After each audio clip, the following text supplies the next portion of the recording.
السلام عليكم ورحمة الله وبركاته. خيارته هذا نقل سعتاي مالك سو الدنيا ذيك جوجتان كسو دوادا ورئيسي قار كانوا الله يعلم دونا هدي الله أود لي هذا عبد الرحمن كلمية حرسي واسا واحد لبان هرين وهنجري كحجيه أمسا أن وزير كحجانكي قاشان دقة الدولة دان من كجرتا أنت على بدلنين ساعد هنجري إمن كان بوقشة قابن كجرا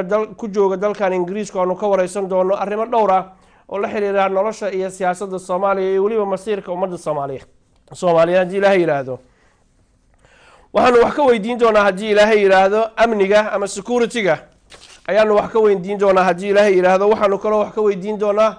baarlamaanka iyo waliba xildhibaanada shaqada ay qabanayaan iyo waxa loo idmaday iyo waxa looga baahan yahay dhanka kalena waxaanu wax ka weydiin doonaa hadii Allah awood la yiraahdo waxa lagu magacaabay National Peace and Reconciliation waxa lagu magacaabay in laba dhulka lagu soo dabaalo oo Soomaali la wada heshiisiyo waa say xukaamtu hadalka u dhigeen ugu dambeyntina hadii Ilaahay yiraahdo waxaanu eegi doonaa doorashada 2016 xaaladeeda iyo inay mid qabsami karta ay tahay iyo inaysan qabsoomi karin iyo waliba caqabadaha hortaagan iyo sidii loogaga soo arrimaha caqabadahaas looga soo gudbi lahaa loona heli lahaa xal waara insha Allah ta'ala barnaamijkan waxaad kaga qayb gali doontaan khadka taleefanka meel kastoo dunida ka joogtaan idinkoon mawduuca laga hadlaya ama mawaadiicda laga hadlaya markaas aan ka bixi dooninin dhanka kalena insha Allah ta'ala waxaanu hadii Ilaahay yiraahdo fursad idin siin doonaa Twitter-ka iyo email-keena nagula soo xiriirtaan labaduba shaashada ku yaala waxaan is jecelahay marka u horeysa inaan soo dhaweeyo xildhibaan Cabdiraxmaan hadii Ilaahay Cabdiraxmaan dheer ku soo dhawo TV-ga Universal waana kaaga mahadcelinaynaa inaad naga aqbashay inaad ummadda Soomaaliyeed marka la soo hor fariisatid oo su'aalaha maskaxdooda ka guuxaya aad uga jawaabtid. Wahey Cabdiraxmaan halkaan booqasho go'aan ku joogta xildhibaan baa tahay dawladda ka tirsan hore wasiir ku xigeen baad u ahayd amniga bal hadaan amniga ka bilowno xaaladdu xagee bay maraysaa maanta. مرة بحكيلي مسلسل وأجمع نقايا كون كان runtii amniga guud ee dalka iyo marxaladda maanta ee dalka uu marayo waxa ogtiin wadankan 22 sano dhibaato ayuu iskaga jiray waxa la rabo hadda in la qabto iyo waxa lagu dhex jiray oo laga gudbaayana waa waxa u dhaxeeyo waa garan kartaa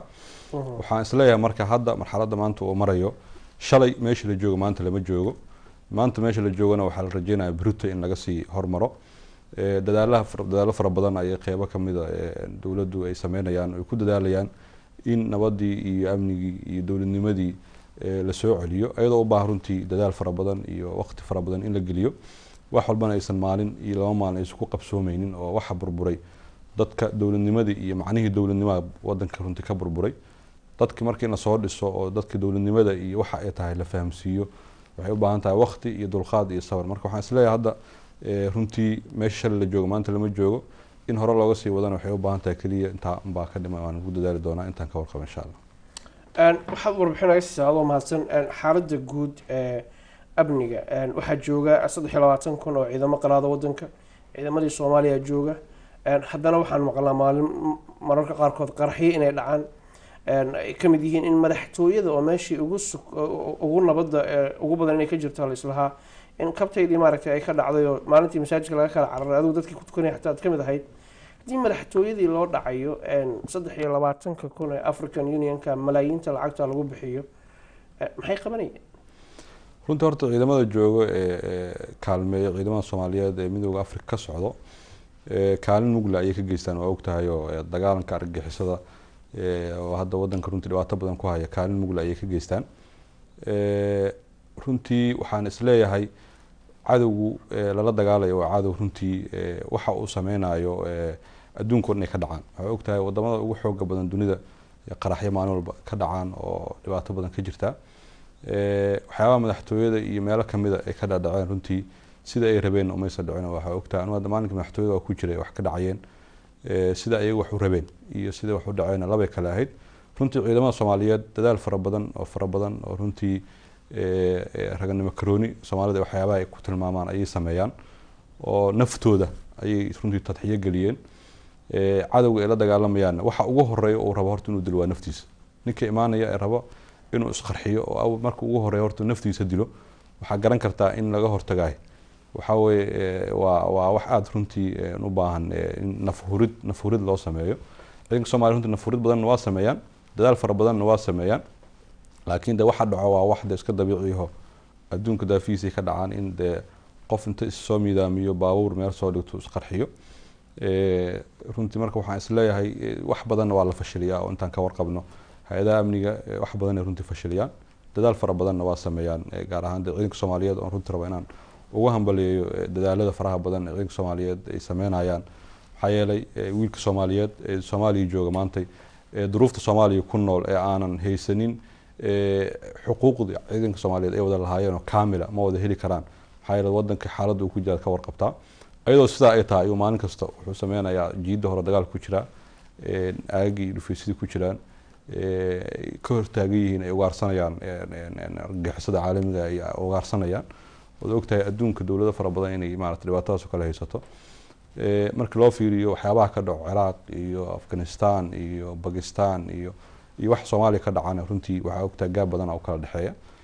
ayadoo dowladuhu waliba ay dowladahaas naga tayo badan yihiin xagga ciidanka iyo xagga dhaqaalaha ay naga fiican yihiin haddana wiilasha Soomaaliyeed ee dhalinyarada ah runtii amaan ayaan rabaa inaan halkan uga jeediyo waxaa aniga xog badan ayaan ka hayaa oo ciidanka Soomaaliyeed ku dhex jiray in badan kuna dhex jiray waqti badan iyo naf iyo maalba way galshaan waxaan leeyahay marka waxyaabaha dhacdhacane waxaa iska dabiici ah laakiin inay ka hortagaan wax badan ay runtii ku baxsheen waxaad ka hadashay ciidamada Amisom inay juhdi badan ku bixiyeen oo dadaal bixiyeen su-aasheedu waxay ahayd 23,000 ayagoo ah wadanka jooga say ku dhacday in la weeraro madaxtooyadii ay waxba ka qaban waayeen dadkii ugu horreeyay cagaha wax ka dayana ay ahaayeen xaqiiqatan dadkii baabayn ay ahaayeen shacabka Soomaaliyeed ama askari ha ahaada ama dadkii muwaadiniinta ha ahaada horta Cabdilxafiid soo ogtahay markii baabuur qarxa inta kugu yimaado dabadeed qarax dhaco qofku waxaa ka dhumay itijaah iyo meesha looga yimid waxaa laga yaabaa marka hore qaraxa ka dhacay albaabka madaxtooyada dambe qaraxaas markuu dhacay dadku inay wareer badan u yimid ciidanka Soomaaliyeed iyo ciidanka Amisom meesha joogan ciidanka Amisom maxaa u maleynayaa iridaada inta ka joogto markaas waxaa laga yaabaa in yaroo kooban waardiyaa inay ahayd laakiin runtii aniga waa jooga waxa aad ku dagaalamay oo waqti yani si aan qiyaasi karin u dagaalamay indhayga ku arkay ciidanka Soomaaliyeed ay ahaayeen ayaguna qaybtooda way qaateen runtii laakiin de markii wax dhacaan marxaladaas lagu jiro wax kala waana marxalad runtii qofku uusan qiyaasi karin wax ka dhaca meesha ciidamada Soomaaliyeed oo soo noqonayna African Unionka haddaan wax yar dul istaagno NATO ciidamada adduunka ugu xoog badan weeye dunida dhan oo isku tagtay koox yar oo buuraha ku jiro Taliban la yiraahdo ka guuleysan waayeen African Unionku fursadda ay haystaan inay al-shabaab ka guuleystaan waa maxay annagu og Mareykanku hameenaya maalin inuu qadar ku bareeyo inuu Taliban la fariisto oo la heshiiyo oo arinta la soo afjaro si ciidamada Mareykanka iyo NATO uga baxaan haddii NATO ay Mareykan dhalin weyday African Unionku maxay ka qabanayaan meesha wadada ciidamada Afrika waxay kaalmeeyaan garab istaagaan ciidanka Soomaaliyeed wadanka runtii cidda sidii dhabta la rabo inay u xoreyso oo gacanta ku soo celiyaan oo wadanka xoreeyaan nimankan nabadiidka shabaabka oo qaacidada waa ciidanka Soomaaliyeed ciidankaas garab siiyaan laakiin ciidanka la rabo wadanka inuu qabto oo xoreeyo oo Soomaaliyeed ku soo celiyo waa ciidanka xoogga dalka Soomaaliyeed oo iska runtii duruufo badan haystaan ciidankan Afrikaanka ee midowga Yurub runtii noo soo gurmaday wiilka Ugandeska ama wiilka Burundiska ee ku dhimanayo Soomaaliya waxa ogtahay de wadankiisu iska joogo waxa laga yaabaa inuu nolosha xamar taalo ama Soomaaliya taalo nolol aan ahayn oo meesha uu ka heli karo laakiin runtii hadday dana garab istaageen waqti adag oo runtii dowladnimadii iyo qarannimadii Soomaaliya iyo Soomaalinimadii meesha ay ka baxaysan ugu garab istaageen waxaan leeyahay de ciidankaas de amaani mudan yihiin Afrikaanka noo soo gurmaday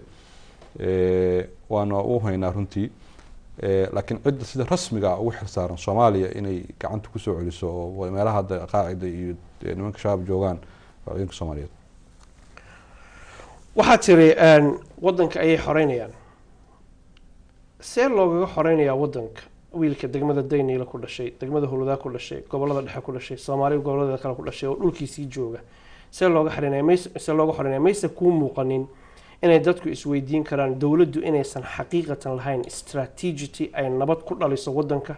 oo ay nimanka ama la hor fadhiistaan ama ay ka qaalib noqdaan inaysan haynin dowladdu marka la yiraahdo nin dhulkii lahaa oo Soomaaliya ba dhulka laga xoreynaya waxana ka xoreynaya Ugandais maysan wax la qariibsado ahayn ama Ethiopian ba ka xoreynaya Soomaaliya dhulkiisa runtii horta waxa la dagaalamayo waa wiil Soomaaliya waa sax waxa uu hoosta ku watana qolo kale ajnabi oo afkaarta qaldan wadanka qaybo kamid ku faafiyay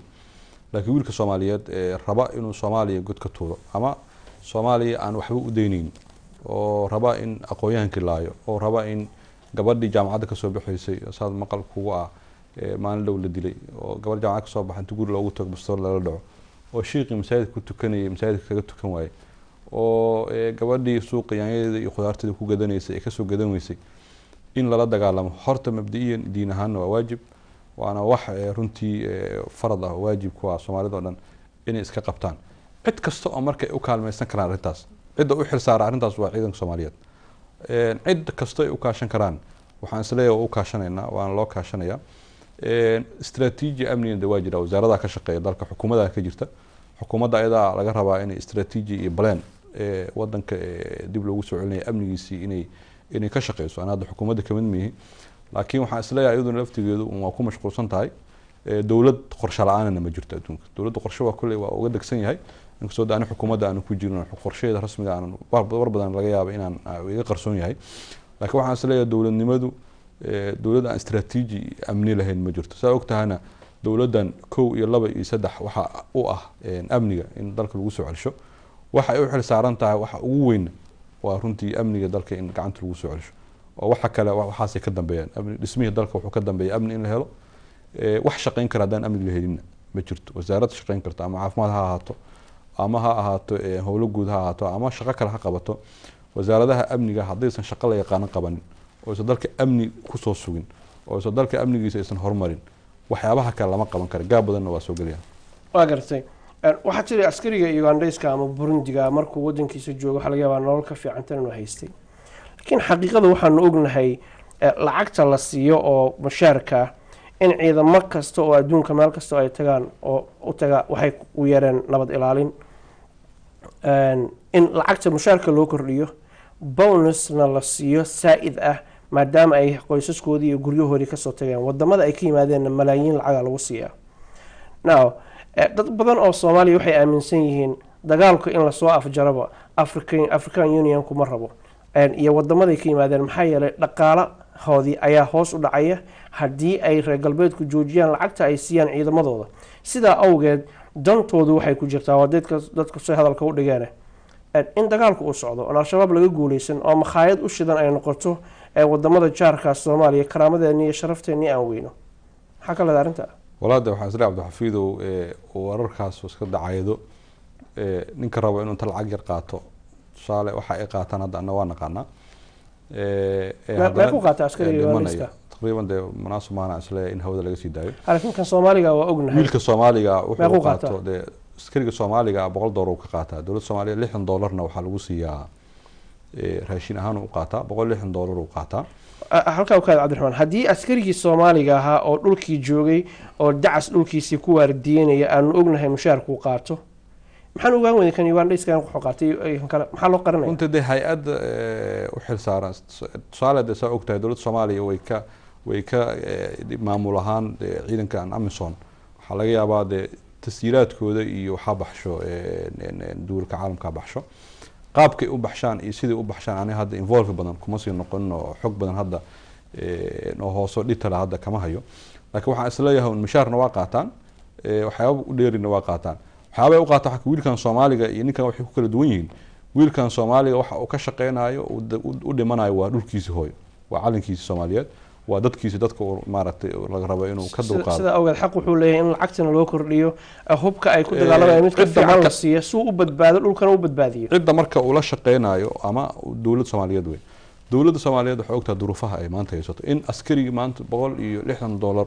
dawladda Soomaaliya inay bixisaa waxaan isleeyahay waxay tahay runtii dadaal fara badan ay bixinaysaa waay maxaa yeelay dhaqaalaha dawladda Soomaaliya meelaha ka soo gala waa la yaqaanaa adduunku waa ogtahay waxay iska noqdeen caawinaadii ilaa ay hadda ma kama warqaba wax rasmi iyo dhaqaalaha weyn oo dawladda Soomaaliya adduunka ka soo galo dowladda Soomaaliya marka waxa ay ka hesho eraboorada ama dekada ama canshuura laga qaado waxyaabaha laga soo helo waxa ugu horeeya priority loo siiyo anada intaan ka warqabi jiray waaga amniga aan ka shaqeynayay waxay ahayd ciidanka Soomaaliyeed number 1 raashinkooda iyo mushaaraadkooda ahaayeen in ciidan Soomaaliyeed inta la dowladda Soomaaliya ay qaado culeyskeeda waa dareemi kartaa intii la egtahay laakiin qolada Amazon ama dowladahan Afrikaanka wadanka yimid waxa dacmiyo sida ogtahay adduunweynaha dacmiyo United Nations ka tirsan yihiin halkaas ay waxooda ka helaan marka farqigan u dhaxay wiilkan Soomaaliyeed laakiin waxa uu dhimanayo oo u dadaalayo waa dalkiisii iyo dadkiisii iyo caalamka Soomaaliyeed waajib aan saarnayn midka Amazon ayaa asaga si gaar u saaran oo waajib ku tahay inuu maarata qarannimada iyo dowladnimada difaaco وهجاج هل كان هذا نكوي راح كنه هدي ودلكي سي عيدي سي ودفاعيه wuxuu xaq u leeyahay mushaarka kuwa kale la siiyaan la siiyo si moraalkiisa kor ugu soo kaco maxaa yeelay askariga Amazon oo ka garab dagaalamaya qoribu haysta tuutu haysta kaba buudu haysta ammunition ku dagaalamo haysta iyo baabuur gaashaaman kuwa Soomaalidu ma haystaan dhulkiisii buu difaacaya waxay ahayd xaqiiqatan marka runta loo hadlo in kan Soomaaliga inta uu haysto kuwana ay ka hoos shaqeeyaan su'aasheeda kalena waxay taan jeclaan ku weydiiyo ciidamada Amazon yey ka amar qaataan ee xamar jooga ama Soomaaliya jooga ciidamada Amazon yey ka amar qaataan ciidamada Amazon dowladda Soomaaliya la shaqeeyaan su'aasheeda saas ma yey ka amar qaataan ma ku yiri ciidamada Amazon amarka dagaal ama amarka howlgallada ay ka howlgalayaan waxaan intaan ka warqabay waxay si toos ugu hoos tagaan dowladda Soomaaliya kaga amar qaataan ayagana garab siiyaan ay kaalmeeyaan anaheedu marka ma ahan hay'ad madax banaan oo Amazon la yiraahdo oo dalka ciidan ku joogto xoog ma jirto may and I wasn't suggesting that waan ogahay inaysan dad ba laga yaabo inay dalka xoog bay ku haystaan oo waana la haystaa laakiin muhiimadeedu waxay tahay askariga Amazon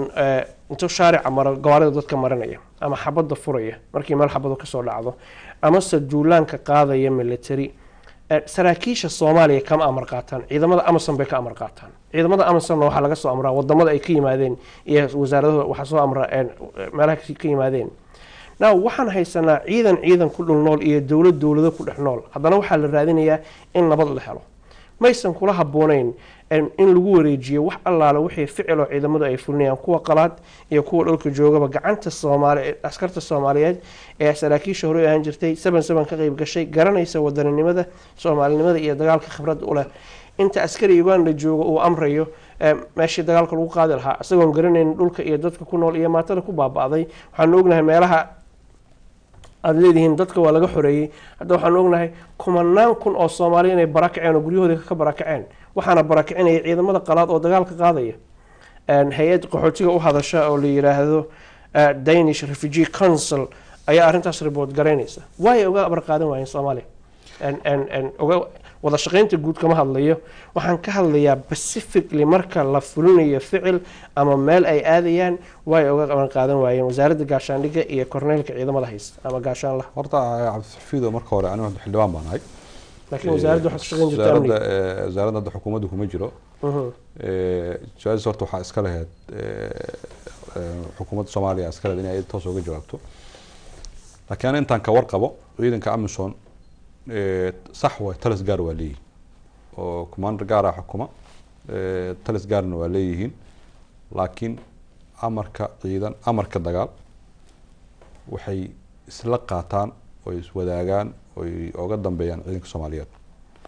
عينك الصوماليات يعني والله بشيء وإحنا الدجال الجليو هو الجل الجليو هو الجل الجليو عينك الصوماليات الدجال كجلا أيوة ويكلمين وين قاعد نسيان قرشها استراتيجي كذا كاسنو استراتيجيان خلاداتك ay sameeyaan waa khaladaad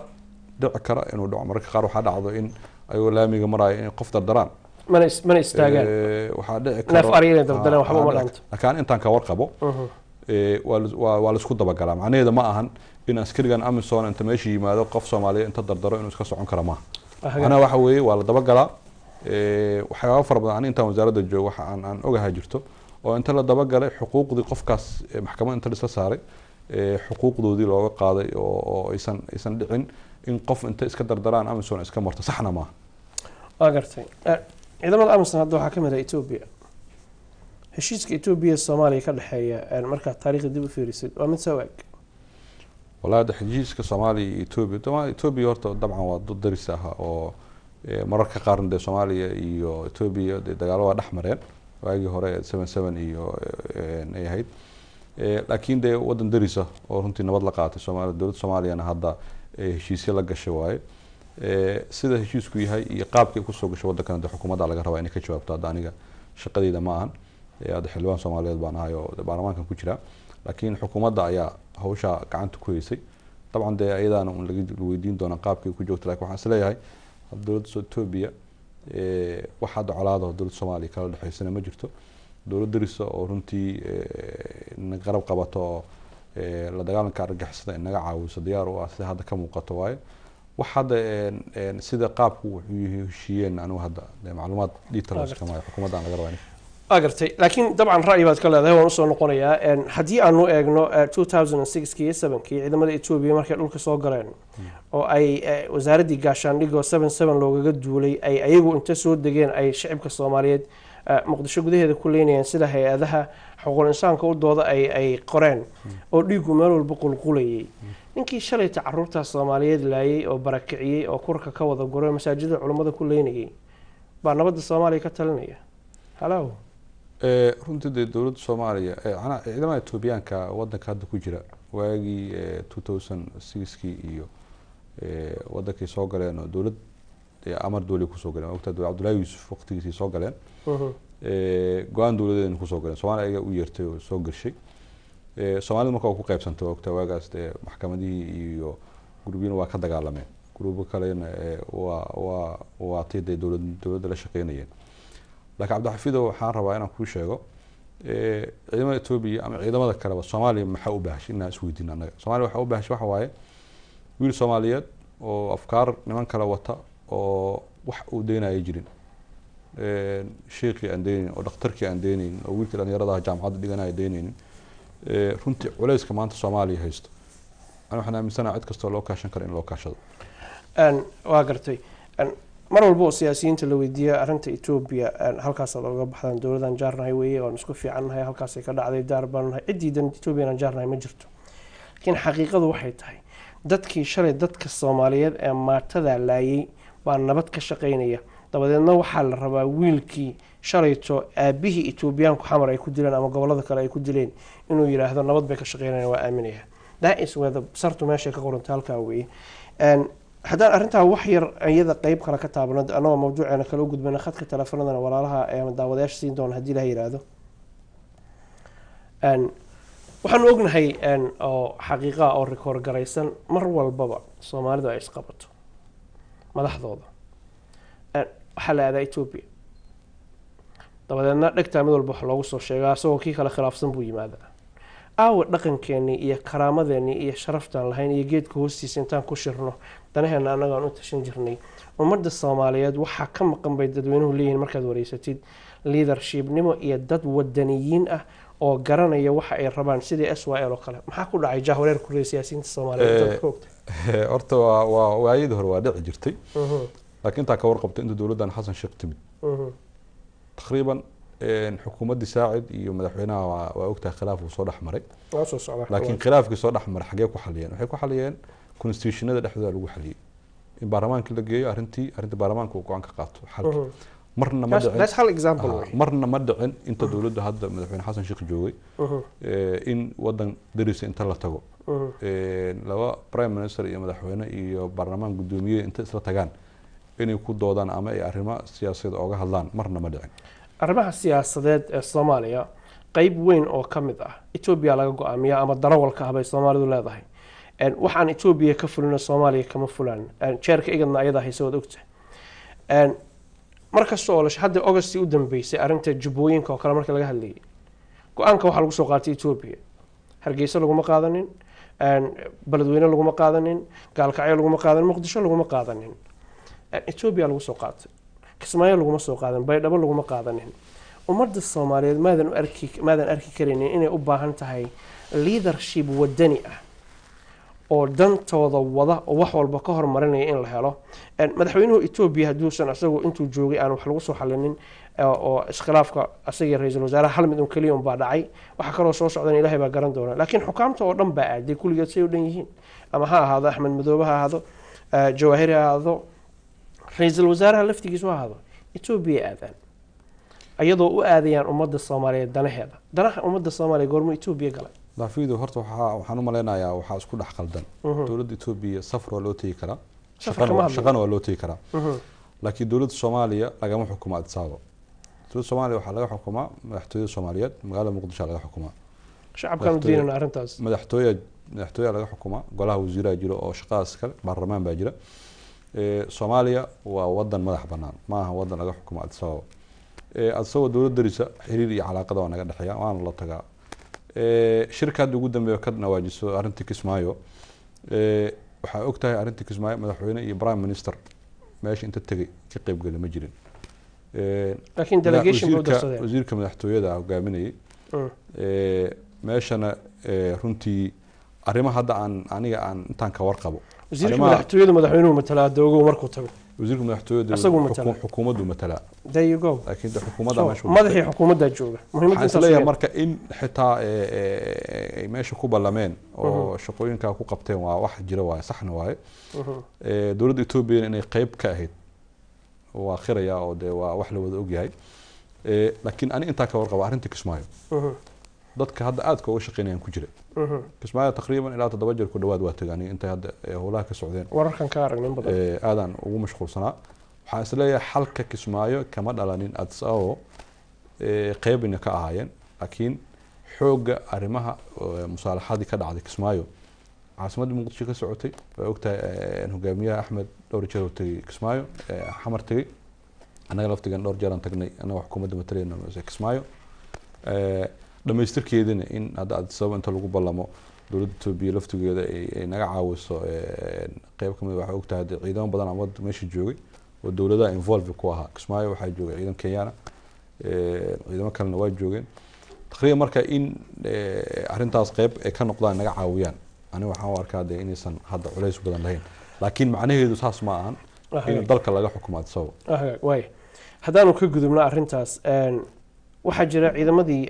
dagaalkii 77 qaarkood ay Muqdisho joogaan meel aan madaxtooyada ka fogeyn xiniyaha qaar indhaha qaar maskaxda oo halka fadhiya maalin walba waxaan aragnaa xukuumta Soomaaliyeed kuwii hore iyo kuwii iminka joogaba oo dawladda Ethiopia walaalaha aan nahay maysan hagardaamo aysan ku ahayn iyo niyad jab inaad ku dul tiraahdaan dawladda Ethiopia walaalaha nahay idinkoon ayaga soo booqanin oo caafimaadkooda ka warqabanin oo xaasaskooda ka warqabanin oo hooyooyinkii ku caruur waayay inaan ka warqabanin waxaan ognahay oo kaliya intaan la socdo xaaska madaxweynaha ayaa dhowr jeer u geystay macaawino oo duqii hore magaalada uu la socday intaan hadda xasuusto inaad ku dhaga hadashaan oo niyadda ka jabisaan ayagoo xiniyaha la oo Soomaaliya u soo halgamay oo naftoodii iyo maalkoodii ku waayay arintaas ma xanuun idin la lahayn daxwid waxaan ku xumaa macluumaadka ka maqan ciidanka Soomaaliyeed 77 ku dhaawacmay hadda xerada ku jira ciidan dayacan oo la dayacay ma kuwa banaanka jooga ma jiraan ciidanka meesha ku xareysan oo 77 ka ku dhaawacmay oo la yaqaano oo ciidan mishaar qaata oo garaamka ciidanka qaata oo inta xuquuq askarigan shaqeeyo ee nool xayiga jiidaha dagaal ku jira intuu helo wax marka ayaga ku gaaro oo dhibaataan ma jiraan dawladda Soomaaliyeedna gacan way ka helaan hadda waxaan u maleynayaa macluumaad khalad inaad hayso laakiin aan intaan ka warqabo dawladda Soomaaliya aad ay uga warqabtaa ciidankaas runtii waxayna u baabeen waa ciidankaas waxa weeye xoogga dalka Soomaaliyeed waxay u dhibtoodeen xubnahooda qayb muhiim u waayeen waa difaaca dalka Soomaaliyeed mid ka hadda jiidaha ku jirana wuxuu u dhibtoon yahay asagana waa difaaca dalka Soomaaliyeed marka waxaan isleeyahay dawladda Soomaaliya inta aniga xogtayda taan ka warqabo ma dayacin ciidankaas waa gartay waxaan jeclahay halkaas inaan ugu gudubno arrintii amniga ku saabsanayd haddii Ilaahay yiraahdo balse waxa laga yaabaa inaad adigu saxsan tahay sida sheegaysa laakiin waxaan xaqiiqo u ognahay in halkan TV-ga Universal laga soo daayay ayagoo dhulka wada fadhiya oo bariis loo qaybinayo oo maxay ta ka cabanaya daryeel la'aan iyo dhibaato waxa laga yaabaa intay haysteen in ka badan inay rabaan dawladda Soomaaliya waa sax inay u raadiso laakiin macnaheedu ma ahan dowladda Soomaaliya hadda ciidankaas curyaamiinta annagana hadda xildhibaano aan u nahay inay dayacay yihiin boqolkiiba boqol macnaheedu saas ma وهاجاك وياهي أنا عبد الرحمن خير الله كسيه ومضى على خدك تلفون إن بدن كوهيني الدنيا هديله أنا أودك سوق قادنا أنت أنا الموضوع أنا كلا أوجد بين داود الملك سو الدنيا ذا كجوكتان وحنجعلها إن شاء الله تعالى قيب مركز تلفون كسوق عشان إن كهذا شان سكورتي وحكو صابسان وقيبتي حد عن كهذا النيئة وقيبها صوص صعدة إن أنا أوجد بينين مركو عبد الرحمن حلبان كجوابه أيان إن شاء الله تعالى إذن كفرصة إنسينا قيبتان هور برنامجك وحنو كهذا لنا سكورتي iyo waxyaalihii aanu taataabanay haddii ilaahay yiraahdo waxaan jecelahay inaanan isku oranin halow may maqashaa iyo TV-ga iska baqtay because waqti badan ma haysto labada saas u dhacdana waan ka gudbinaa qofka kale fursad siinayna waxa qofka ugu horeeyay salaamu calaykum hello soo dhawaad magaca ayaan balina ayaan xagee joogtaa London barnaamijku waa la socotaa ha maxaad jeceshahay oo arrinta security-ga aad ka leedahay wallahi arrinta security-ga Soomaaliya waa xoogaa iska cajiib waa arrin cajiib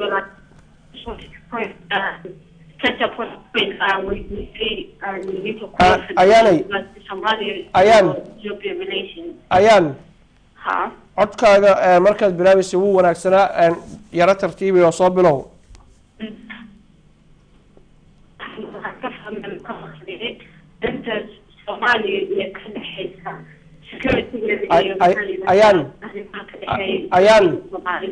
ayaan waa ka xumahay waa kaa gudbayaa taleefankaagu si fiican kuma maqlo nagu soo celi hadaa fursad hesho waana kaaga mahad celinaya qofkii horreeyay tahay mahadsanid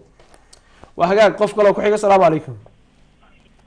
calaykum salaam soo dhawo walaal magaca hooyo Soomaali xagee joogtaa hooyo Soomaaliya Sweden qaybta security-ga maxaa kaaga baxay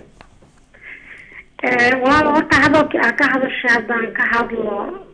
ninka ku dhinac fadhiyo sida uu hadlaayo wuu saxan yahay xildhibaan cabdiraxmaan ha waa gartay tan kale aad ka hadashay Ethiopiankana koleyta wayna isweydiinaa fiican waxa wax dilaayo waa Soomaali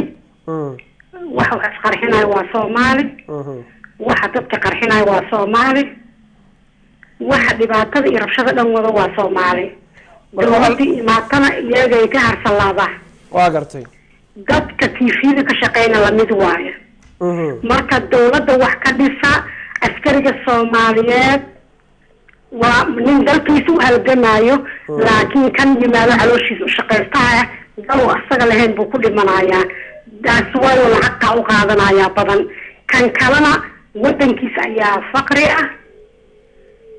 saas awgeed oo asana $100 u qaadana wadankiisa oo xoreynaya adigu laftirkaaga askariga Soomaali maxaad siisay maxaad tiri adigu laftirkaaga askariga Soomaaliyeed weligaa wax lagu dirtay maya marka kulligiina waa sidaakii ragga Soomaaliyeed waxaa sameysaan ka daayo dowladda dhibaatada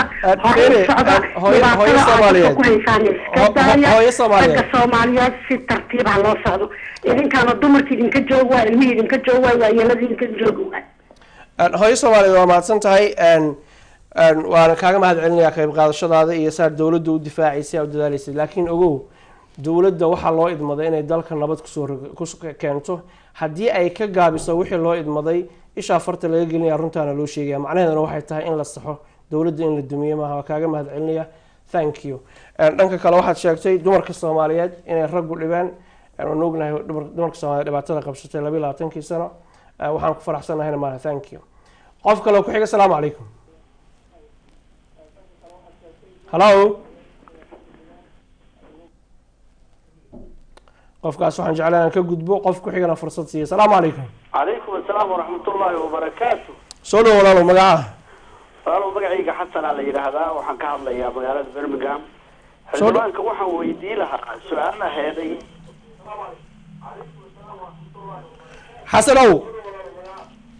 xasan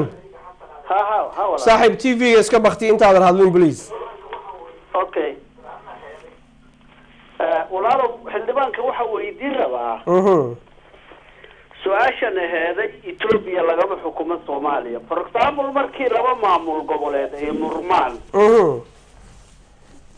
maamuladaas waxay yidhaahdaan adduunka waxaan ogeysiinaynaa oo dawladaha africa aan ogeysiinaynaa oon igad ogeysiinaynaa oon special dawladda etoobiya aan weydiinaynaa haddaan laga xukumin soomaaliya etoobiya maxay uga saareen africa iyo igad etoobiya intaasaan weydiinaya xildhibaanka waa mahadsan tahay xasan thank you waa mahadsan tahay xildhibaan oo kusoo noqonaa laba qof oo kale aan fursad siinaa dabeedna su-aalaha kaga jawaabaysa insha allah qof kale oo ku xiga asalaamu calaykum halo walaal soo dhawow asalaamu calaykum wacalaykum assalam waraxmatullah magaca walaal magacayga waxaa la yidhahdaa xaawuluul cabdisaid adiga iyo xildhibaanka bari salaamaya cawralo xaawuluul baa la xaawuluul raalli waaya xaawuluul soo dhawow maxaad jecesha inaad weydiisid oo amniga quseeya waala horta xildhibaanku wuu mahadsan yahay laakiin xildhibaanadii soomaalida xildhibaanadu waxaaba haddii ay etoobiya difaacayaan oy leeyihiin etoobiya lagama xukumo wadankii waa arrin aada u xanuun badan waaye soomaaliya etoobiya laga xukumaa laakiin waxaa laga yaabaa xaawa inuu lagu yidhaahdo maxaad ku cadaynaysaa adigu etoobiya in soomaaliya laga xukumo waxyaabo badan oo cadeyna baa jirta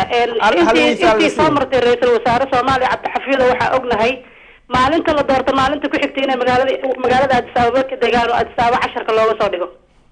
marka cashar noocee loo dhigay aysan horey u aqoonin يعني عشر waxaa loo soo dhigaa siday wax u maamuli lahaayeen oo waxa ay maamulayaan ay madax ku yihiin ay ummadda u sheeganayaan inay madax u yihiin waa cashar Ethiopia ay ka soo qaataan casharka Ethiopia ka soo qaataan bay Muqdisho la yimaadaan iyo madaxtooyada Soomaaliya hadda Soomaalinahay only the enemy aan leenahay waa Ethiopia ummadda Soomaaliyeed iyada isku tashato ciidankeeda ay dhisato security-gooda ayaga ay ka tashtaan baa kulay aniga ahaantayda la fiican laakiin reer galbeed waxba nooma hayaan Soomaali inay fadhiga ka kacdo iyada isku tashato waa wax حاولوا يا حسن لبدي نحن مدنا نذكر رأي لو ذهين قف كلو كحيل عن سي أنت عن الحلبان كسر علينا تلافن السلام عليكم. وعليكم السلام ورحمة الله وبركاته. سودو ولا المجاعة. وكر شاكا يورب.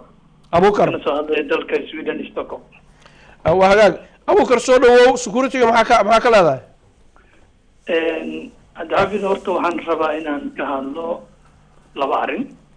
وكبريا أن أدور عليه حبض قرق سوكوب شيخ. اوكي waxaan rabaa horta mudana inaan salaamo xildhibaan cabdiraxmaan aad ayuuna u mahadsanyahay sida sharafku leh su-aalaha ugu jawaabayay waxaan rabaa su-aasha aan raba inaan weydiiyo waa xildhibaan sharaf leh iyo dhammaan xildhibaanada dhan waan kalaamaya iyo gudoomiyaha baarlamaanka laakiin waxaan ognahay hadaladiisa hadallo kamid ah oo ahayd in Ethiopia Addis Ababa aan laga xukumin dowladda Soomaaliyeed ee laga xukumo madaxtooyada okay haddii ay taasi ay jirto why example Puntland ama Jubaland ama Juba maamulka Juba sorry why markii ay ayagu for example madaxweynaha Puntland wuxuu tagay Addis Ababa waraysi uu siiyay warbaahinta wuxuu yiri waxaan u tagnay in ciidanka naloo adkeeyo ciidan khalad madaxweyne yani maamuleed waa baarlamaanka weli ma uusan isweydiinin ma dowlad gooniya halkaasi macnaha marka ay Addis Ababa ay tageen okay Juba sidoo kale maamulka Axmed Madoobe madaxweynaha ku yahay waxaan ognahay sidoo kale in warbaahinta warti Addis Ababa sidoo kale marka ma madaxweynayaal gooni ah oo dowlad gooni oo tagay miya mise waa madaxweynaha wadanka hal madaxweyne iyo qaba waa Xasan Sheekh Maxamuud marka arrimahaas weli ma ka fariisteen kan wada hadleen xildhibaanada warkaagu waa cad yahay waxaana jecelahay adiga walaalaha kale inaan ogeysiiyo qeyb dhan oo baarlamaanka qosaysa ayaa barnaamijkan caawa xubanka insha allahu tacaala iyo howlaha ay qabtaan iyo mararka qaarkood say dadku sheegaan inay iyaguba dhibaatada socota ay ka mid yihiin qeyb oo dowladii timaadaba ay ka socon weyday inkastoo ognahay rag fara badan oo karaamale iyo dumarba inay ku jiraan laakiin qeybtaa dib baan u dhigan doonaa mudane waxaad moodaa saddexdan walaala soo hadlay xaawuluul xasan iyo weliba abukar inay leeyihiin kuwana khilaafsan yihiin dowladda Ethiopia ayaa Soomaaliya looga taliyaa Soomaaliya looma taliyo uma taliso daafidow uga maadnaqaya aragtida dadka nala soo hadlay waxaan ku sheegaa dadku macluumaadka ay ka hayaan dowladda Soomaaliya waxa u maleysaa inay wax badan ka dhiman yihiin dadku wax badan waa la socon laakiin wax badan waa ka dhiman yihiin macnaha in la tago horena kugu sheegay in prime minister tusaale ama madaxweyne ama wasiir inuu Addis Ababa inta taga shir ku soo qabto ama aad sabab inta tago dowladda sabab kula soo shiro macnaheedu ma ahan aad sababa prime ministerka laga xukumo ama uu ka soo qalin qaadanayo waxa uu rabo Britain inuu qabto aad sabab amar uga soo qaadanayo macnaheedu saas ma adduunku dadku waxba ka dhaxeeya daris waaye darisku kan hadda kuugu dhagan dabka waa la kala qaataa dad biyo ka dhamaado waa u tagtaa biyo si aad raada macnaheedu ma ahan in qofkaas gurigaaga laga xukumo macnaheedu waxa waa daris kaashanayo oo shay iska kaashanaya tiin dowladda Soomaaliya waa ku celinaya mashaakil waa iska jira Soomaalida ayaga isku hayaan tusaale maamul goboleedyo iyo niman inta meel tagay wax uu sameeyay iyo qolooyin kale iyo Soomaalidu ay dhexdeeda gudaheeda dhibaato way isku haysaayo ayadiya runtii dhibaato badan ka jirta dhibaatada jirtona waxay u baahan tahay dulqaad iyo sabr iyo waqti badan in la siiyo in Soomaali midnimadeedii in la ilaaliyo oo Soomaaliya inay garato in laga xukumo madaxtooyada oo midka Boosaaso jooga iyo Garowe iyo midka Kismaayo jooga iyo midka jooga Cadaado iyo midka jooga Gurceel inuu fahmo meesha laga xukumo inay tahay fila Soomaaliya waxay u baahan tahay Soomaalida laftigeeda inay qayb ka qaadato marka mashaakilku ma ahan dowladuhu ma dariska mashaakilka inta ugu badan wuxuu ka yimaadaa Soomaalida dhexdeedu ka yimaadaa waxa laga yaabaa qof inta iska xanaaqo ama uu si uun bini'aadamku waa isku dhacaya dowladda dhaxinta wax ka tabtaan inuu qofka inta diyaarad qaato wadan kale tago wax ka sheego macnaheedu marka ma ahan wadanka in laga xukumo meeshaas mandate-ka rasmiga dowladda Soomaaliya ay haysato waxa ogtaa baarlamaanka Soomaaliya waa ku mideysanta shan beelood ee Soomaaliya ka kooban tahay shanta beelood waa ku mideysan yihiin golaha xukuumadda waa ku wada mideysan yihiin madaxweynaha Soomaaliya baarlamaankaas doortay hadda nin hadda xoog ku yimi ama inqilaab ku yimi baarlamaanka 4.5 ku dhisan yahay laakiin baarlamaanka waa shan beelood uu ku dhisan yahay shanta beelood 4.5 kuma dhisna 4.5 ka hadda moogtahay dadku moogtahay shan beelood aan u naqaana laakiin wax xaafo aniga hadda aaminsanahay may xaafa aaminsantahay kuma lihi laakiin nidaamka u dejisan baa 4.5 laakiin malihi adaa aaminsan in walaal kale oo Soomaaliya uu ka liito walaal kale saas kama arinta Ethiopia tan dib ugu noqono baarlamaanka soo tagno guuxa shacabka marka dhageysatay malahan qof la mar diiday malahan in Ethiopia la tago Uganda la tago oo business loo tago oo loo tago maxaa lahaa waxyaalo kale oo wada shaqeyn guud loo tago ciidan ama ka hor imaanaysa malahan danaha Soomaaliya gaarka u ah Ethiopia darawalka noqotay la diidan yahay meesha sartu ku qorantay halkaas Ethiopia danaha gaarka ee Soomaaliya darawal kama ahan darawal waxa ka ah dowladda Soomaaliya oo ka kooban madaxtooyo iyo xukuumad iyo baarlamaan ayaha ummadda Soomaaliyeedna ayaga ka taliya Soomaalidana ayaga la rabaa inay kalsooni ku qabaan laakiin aysan kalsooni darrada la abuurayo ama kalsooni darrada Soomaaliya qabaan inay iska saaraan Soomaali baa leh oo ku celinaya meesha laga xukumana ma ahan asoo waa dowlad darisa oo naga mudan inaan darisnimo iyo daris wanaag aan kula dhaqanno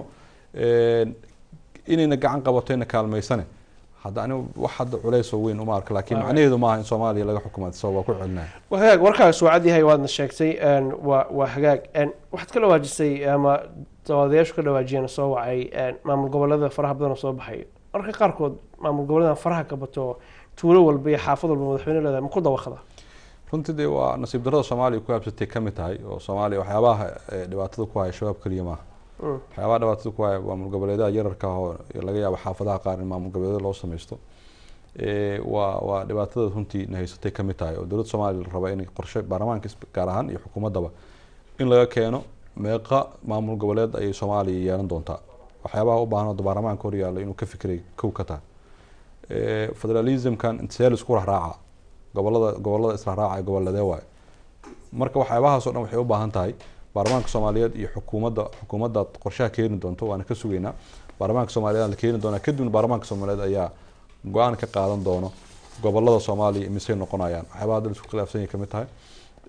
imisad maamul goboleed ayuu dalka yeelanaya oo federalismku yeelanaya waxyaabahaas marka waa waxyaabaha hadda u baahan in sharciyan shaqo la qabto oo xukuumaddana keento kadibna baarlamaanka uu ka doodo waqtiga inta ka dhimanna arintaas waa laga shaqeyn doonaa insha Allah hagaag Cabdiraxmaan waa kugu soo noqonaya kaaga mahad celinaya waxaan jecelahay insha Allah taala daawadayaal meel kasta dunida ka joogtaan marka aan soo dhaweeyay idinkaga mahad celiyo qayb qaadashadiina waxa soo socda dhowr qodob oo kale oo muhiim ah oo jecelahay inaan caawa barnaamijka aan ku fiirino laakiin marka horeysa waxaan jecelahay qadar yar waxay siinayna oo idinkaga soo qaaday daawasho wacan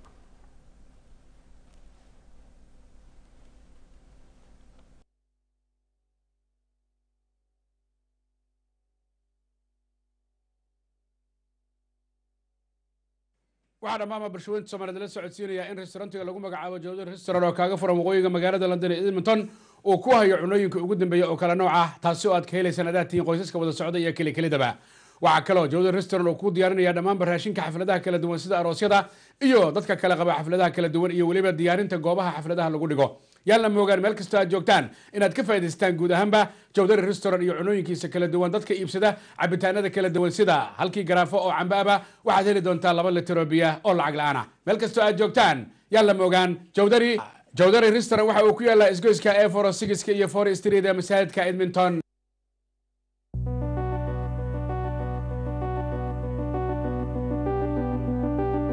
caafimaadka waa shay qaali ah waxaad mudan tahay inaad hesho adeeg caafimaadkan ugu wanaagsan haddaba haddii aad la kulanto adeeg xun adigoo jooga ruug caafimaad ama lagaa daahiyo adeegii aad u baahneed ama natiijo qaldan lagu siiyo ama lagu qoro daawo qaldan ama si qaldan lagu qalo oo dhakhtarkaada usan gudan waajibkiisii la soo xiriir qaryaqaanada Lavins si aad hesho adeeg lacag la'aan ah oo ay ku siin doonaan qaryaqaano ku hadla afkaada hooyo haddaba la soo xiriir qaryaqaanada Lavins eber 2 eber 8 8 2 6 1 3 7 ama eber 7 8 8 7 9 5 1 4 8 eber وحقاق كلام وعن ونعكسنا مرة بعد داوديال ولي وحنا قلنا سعوتان تي في يونيفرسال حرمتي سلحة مقالة لندن أو برنامج كان موريسي كان كاركا أنا كون رسالة نحن لبان صوماليات ولينو هنجري وزير كوينكي هنا قاشانيقا وضعنا عبد الرحمن ونجعلها إن شاء الله تعالى سؤاله إن أنه هالكا كسي أن بقادنا وحنو سوق قادنا قيبتي سكورتي وكساب سنين لو رغف بعنا فرصة سيني قيبتان كان إن شاء الله تعالى موضوع كلايان نجعلها إن أنه كسوق قادنا هرينا نسعنا موضوعاً كجذوبنا دي بيجوا مصر نقولنا محيا لي دولة وحلا ده وين هراي لصعدة صو هراي ونصعدنا هدي له هذا وهجاك موضوع على بعضه نجعلها إن شاء الله تعالى أنا نسوق هذا نوحي تهي موضوع أن حل يبان نضو أن رول كأي كعياريان أن إن عهرو مركا يو عدالة يو وناجة أي كعياريان يعني سحنت الشرعية كلا الجوان أو مركا قارك والله هركانه waxaa xasuusan dawladii saacid markii ay jirtay xildhibaanadu inay kala qaybsameen halkaana dood fara badan oo caraf fara badan dhalisay ay ku dhex martay ayagoo lagu eedeynayay qaarkood inay xaglinayaan qaarna lagu eedeynayay qaarka kalena ay lahaayeen ma idinka khaldan dabadeedna arrintii la soo afjaray ugu dambeyntii mararka qaarkoodna saad ogtihiinba waxaa jirta wax la yiraahdo in xildhibaanada lagu eedeynay laaluush qaataan waasay dadku hadalka u dhigeen ماشي لالوش لقى قاتانا مسق وصلك كويس الدولة كمان دلتو عبد الرحمن wuxuu kamid yahay xildhibaanada Soomaaliyeed mawduucan qaybtan waxaan ku eegi doonaa musuqmaasuqa horumarka xildhibaanada mararka qaarkood lagu eedeeyo iyo waxa ay u taagan yihiin iyo waxa laga sugayo inay maaragtay insha Allah taala la yimaadaan hadii Ilaahay yiraahdo si loo helo dawlad waarta ama deeqna karaamadeeda dib ay ugu soo noqoto insha Allah taala su'aashan jecel Cabdi Raxmaan weydiyo laakiin waxaan ka hormarinayaa 2 telefoon insha Allah taala oo in muddo ku jira halo may maqashaa halo kuma qad taxfiid assalamu alaykum salaam wa rahmatullahi wa barakatuh magaashe magacay waa Cabdullaahi waxaan ka soo hadlay magaalada London ahlan wa sahlan Cabdullaahi Cabdi Xafiid ayaan ku salaamay adiga iyo xildhibaanka kula joogaba waa salaamantiin 114 assalamu alaykum wa rahmatullahi wa barakatuh alaykum salaam wa rahmatullah Cabdi Xafiid oo su'aalaha weydiisay waa su'aalaha xasaasi oo waan su'aalo jira oo aan la qarin karin أنا للدبولي كريم سوماليا أنا أركتريدا إثيوبيا أيا لغا حكومة سوماليا ودنا بقولك شني سجاشنا اسكو قبتارين تاس وواحد جرا أو موقدا أو أنا لقرين كريم إدول با معمول قبلات حنقطة أم مدحوينه ودن حنقطة أم وزير حنقطة إدول با وجعلوا مجاعو إثيوبيا اسك حاضرسا لابد معمول ودعوة تجان عبد الله واحد وقتها لو قفوا صوّعضي أفرتي صوّعضي بسداس أي قيحيين موضوع السكوريتي أنا وانو كجذب من السيدة وقتها لكن وحنا ربع موضوع على بعض الحلبان لذا قصية برلمانك إن هذا ذو نقطة قفك أو الرئيس سؤالك ويدي مضرها ما دام موضوع عن صور أفريقيا وأنا كاجم هاد علني يرى لنا إن شاء الله عبد أدي هذا محسن تايد أرنت كوسافن برلمانك موضوع برلمانك قد سمع مركز أنت برلمانك كوسافن كل برلمانك وأنا أركتلي إذا إلهي حدا waxaan u arkaa inay dadaalayaan oo weli oo dhibaataa saas u weyn oo hadda ay wadaan ani uma arko kolle nin walba aragtidiisa ay leedahay laakiin aniga arrinta Ethiopia taas laa shako waay wax shako ku jira maaha taas. Cabdullaahi from London mahadsanid saaxiib. هذا يا محمد عبد الرحمن برلمان subaxii markaad soo toostaan ma meelan baarlamaanka ahayn baad qabataan oo shaqooyin kala leeyihiin soo baarlamaankaas ugu timaadaan baarlamaanka Soomaaliyeed runtii xildhibaanka shaqo kale oo maba qaban karo hadduu ganacsi ku jiro ganacsigiisa waa ka soo tagay hadduu shaqo kale hayn jiray shaqadii kale waa ka tagay waxa uu shaqeeyo waxa waaye inuu baarlamaanka Soomaaliyeed ka shaqeeyo marka shaqo kale ma qabto soo kaca baarlamaanka time ay jira la galo iyo time laga baxo oo xiroosaadka baarlamaanka uu qoraayo marka shaqo baarlamaan uu qabta xildhibaanku shaqo kale ma qabto marka 6 cisha shaqeysan طبعا الى لو مال قميصي جماعه لما شقeeyo laakiin maalmaha kale waa la shaqeeyaa waa gartay so subaxii baa soo toosteen baarlamaankii baa timaadeen marka dabcan waxa idin yaala ajandayaal laga doodayo sax 5 cisho isku xigta every day ma waxaad haysataan ajandayaal aad ka doodaan oo maalinta dambe soo noqotaan oo dhammaan waayo qabiya saa ogtahay baarlamaanka Soomaaliyeed wuxuu ku shaqeeyaa ajandayaasha waa la keenaa guddiga waxay marka hore fadhiyo guddiga joogtada jiro gudoomiyaasha guddiyada joogtada ayaa shira oo shir gudoominayo gudoomiyaha baarlamaanka Soomaaliyeed iyo ku-xigeenadiisa kadib ajandayaal la keenaa ajandayaasha baarlamaanka ansixiyaan wixii la ansixiyay ayaa jadwal loo sameeyaa taasa marka jadwalkaas lagu socdaa oo laga doodaa marka saas uu shaqeeyaa baarlamaanka Soomaaliyeed hagaag waa gartay waxa la sheegaa mararka qaarkood markii hadda madaxweynahan iyo ra'iisul wasaarihi hore isku dhacaan oo kale arrintii dhacday anigoo ogsaday ku dhamaatay oo gudaha baarlamaanka lagu xaliyay oo la codeeyay ama siyaabo kale ay u dhamaatay waxaan jecelahay inaad wax ka taabatid musuqmaasuqa leen ku tuhmayay iyo saad u kala qaybsantihiin iyo kooxaysiga iyo waliba bahashii xumeeda qabyaalada ahayd oo in badan oo idinku jirta la idinku eedeeyo waa say shacabku hadalka u dhigeena inaad u kala qaybsantihiin oo dad isku xiran oo ummaddu adeegayay inaan ahayn aatiin dad u jooga qabaa'ilo iyo kooxa maaragtay idinka ku xirantihiin xarinta ka jira runta Abdulxafiid horta waa maasan tahay Soomaaliya waxa laga yaabaa hadda aragtidaas in hadda baarlamaanka Soomaaliyeed aragti fiican ka qabaan baarlamaanka Soomaaliyeed asalkooda qabaa'il ka yimaado dad qof walba qabiil ayuu ka yimid oo ogtaa hadda vote inta baarlamaanka Soomaaliyeed shacabka Soomaaliyeed cod loo dhigay hadda vote cod Soomaaliyeed kuma joogaan laakiin waxay ku joogaan matalaad ay matalayaan odayaal dhaqameedyada shacabka Soomaaliyeed matalayay ama ogaasadii iyo salaadiintii soo magacaabay xildhibaanadan qaabkaas waa ku yimaadeen laakiin markuu qofka xildhibaan noqdo waa xildhibaan qaran wuxuu mas'uul ka yahay inta u dhaxaysa Soomaaliya oo dhan ayuu maaragtay mas'uul ka yahay xildhibaan uu yahay ka doodi kara arrimahooda marka golaha la joogo qabiilka iyo qabyaalada waa wax xaraan ka ah golaha baarlamaanka Soomaaliyeed runtii aniga hadda intaan joogayna ma ku aragada qabiil mutaxan oo baarlamaanka Soomaaliyeed dhexdeeda looga sheego ama looga hadlo midda dalaaluush hal qaataa iyo dadku waa tuhunku waad wax tuumayaan Soomaaliya sabab laga xukumaa oo aragti qaldana oo runtii ka xumaa Soomaaliya laftigooda inay aaminaanba inay maaragta ayagii inay aaminaan in sabab laga xukumo runtaas waxayba tahay nasiib darro tahay nasiib darrada kale hadda waxa waa in baarlamaan la tuumo baarlamaanka Soomaaliyeed marxaladda uu ku shaqeeyo runtii waa marxalad aad u adag waxa ogtahay maalmin la soo dhaafay in xildhibaano qaar la dilay qaar la qarxiyay qaar si kala loo dilay oo gaadmo lagu dilay ayagoo mashaakilkaas dhibaatadaas ku jiro ay maalin kasta waxay diyaar u yihiin in subax 3 saac uu soo fadhiisto baarlamaanka ilaa kowda ilaa mararka qaar ay ku tagto in meesha la harsado oo shaqooyinka qaar ay suuragal noqon weyso in laga tago inay intaas joogaan oo waqtiga ku bixiyaan asagoo marka saa u tadxiyoonay in iska eedeeyo runtii anigu hadda meesha kuma jirtaan isleeyahay baarlamaanka Soomaaliyeedna hadda runtii wax ku filan waxaan isleeyahay Soomaaliya marka la joogo waa helaan dowladda Soomaaliya waa bixisaa shaqooyinkoodana si hufnaan ay u qabsadaan wax hadda qasbaayo inay laab ay maraan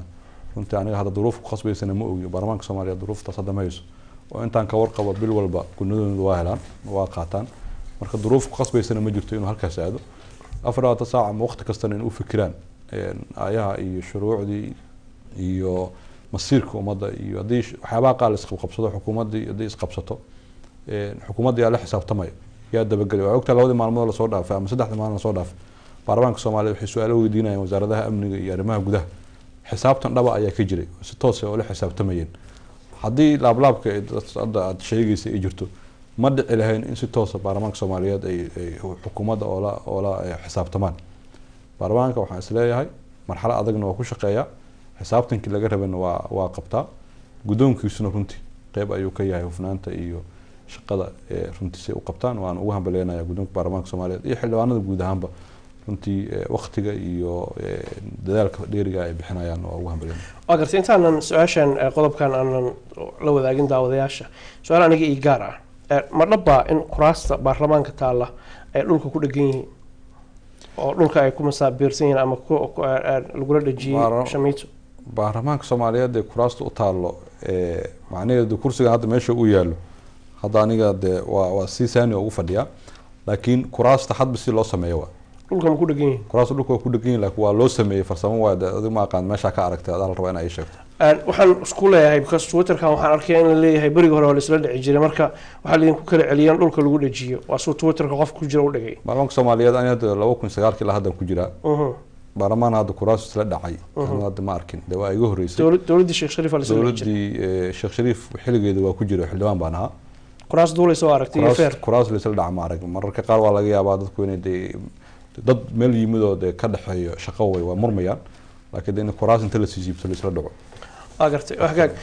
just waxaan doonaynaa ogaadeen dhulku dhegeenaya in kale waa mahadsan tahay, khayr allah ku siiya.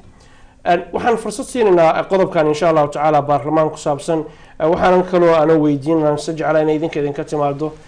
xisbiyada ama axsaabta lasoo dhisayo baarlamaanka uu qeyb weyn ka yahay, inaad su-aalo ka weydiin doontaan iyo su-aalihii kale oo maskaxdiina ka guuxaya ee baarlamaanka iyo cadaaladda iyo sinaanta iyo horumarka iyo qabyaalo la dirarka ay ku jirto haddii ilaah yihahda. halow may maqashaa? السلام عليكم. السلام ورحمة الله وبركاته. سؤال ولا مجاعة؟ سؤال عبد الفتاح السلام عليكم. حلمان كان روح صورنا يا جبيلي. حاجة سؤال هذا عمي؟ جبيلي سلام. جبيلي واكم مغلى عمي سؤال ومجاعة. مصطفى أنا لما عايز علينا وسلامي حلمان كان حويتيني ويروحوا حلمانكم. نفسنا حلمانا خبيني وحكي شقيا ما قبيلك. واقرتي. marka waxaa la khaliifay kalex joogo oo si toos ah oo qabiil waa taariikh oo bulshada taabacayna ma waxa looga karaa qabiil kama hadal tusaale ahaan youtube-ka markaad gashid waxaad arkaysaa saade cali oo baarlamaanka ku jirta halkaa yara kaadi waxaan moodaa shakhsiya gaar oo adigu aad doonaysid maaragtay inaad wax ka sheegtid inaad soo qaadanaysid maysan somaliland gudaheeda ka jirinin xildhibaano inay qabyaalada ka shaqeynayaan laga yaabo inay joogaan. halo halo ka go-ay hadduusan weli kaa go-in fursad baan ku siinayaa saaxiibo soo dhawow. hagaag waxaan jeclahay inaan dad shakhsiya gooniya magacooda lasoo qaadin si guud ahaaneed loo hadlo, maxaa yeelay meelo fara badan bay maaragtay ummadda soomaaliyeed ka tabanayaan cadaalad darro, sinaan la-aan iyo qabyaalad iyo maxaa la yihahdaa musuq maasuq. sidaa awgeedna waxaan jeclahay in si guud ahaaneed loo hadlo insha allahu tacaala. waa mahadsan tahay. qof kale ku xiga. asalaamu calaykum. halo halo السلام عليكم. salaam waraxmatullah. soo dhawo walaal magaca? والله magacayga xasan la yiraahdaa. xasan xagee joogtaa? London. soo dhawo cami. Cami waxaan rabaa inaan ka hadlo xagga ammaanka inaan ka hadlaan rabaa. xasan ammaanka waan soo dhaafna cami, dooni mayno inaan dib ugu noqono. xildhibaanku wuxuu leeyahay waa in horey loo socdaa, dowladdu waxay leedahay in horey loo socdaa, waqtiguna wuu la riixayaa. marka xildhibaanada iyo baarlamaanka siduu u shaqeeyo wax ma ka qabtaa? okay xildhibaanada waa ka hadlaa, laakiin waxay qusaynayaa ammaanka naftirkeeda xildhibaanada qusaysa naftirkeeda aan qusaynayaa arrinta aan rabo inaan ka hadlo. waa hagaag dabadeedna waxaad yeeshaa isku lifaaq oo bointigaaga soo gudbi. okay xildhibaanku wuxuu yiri waxay shalay ay doodnay wasiirka amniga weydiihayeen waxay yiraheen xildhibaanada ayaa si gooniya loo beegsanayaa hay dheh.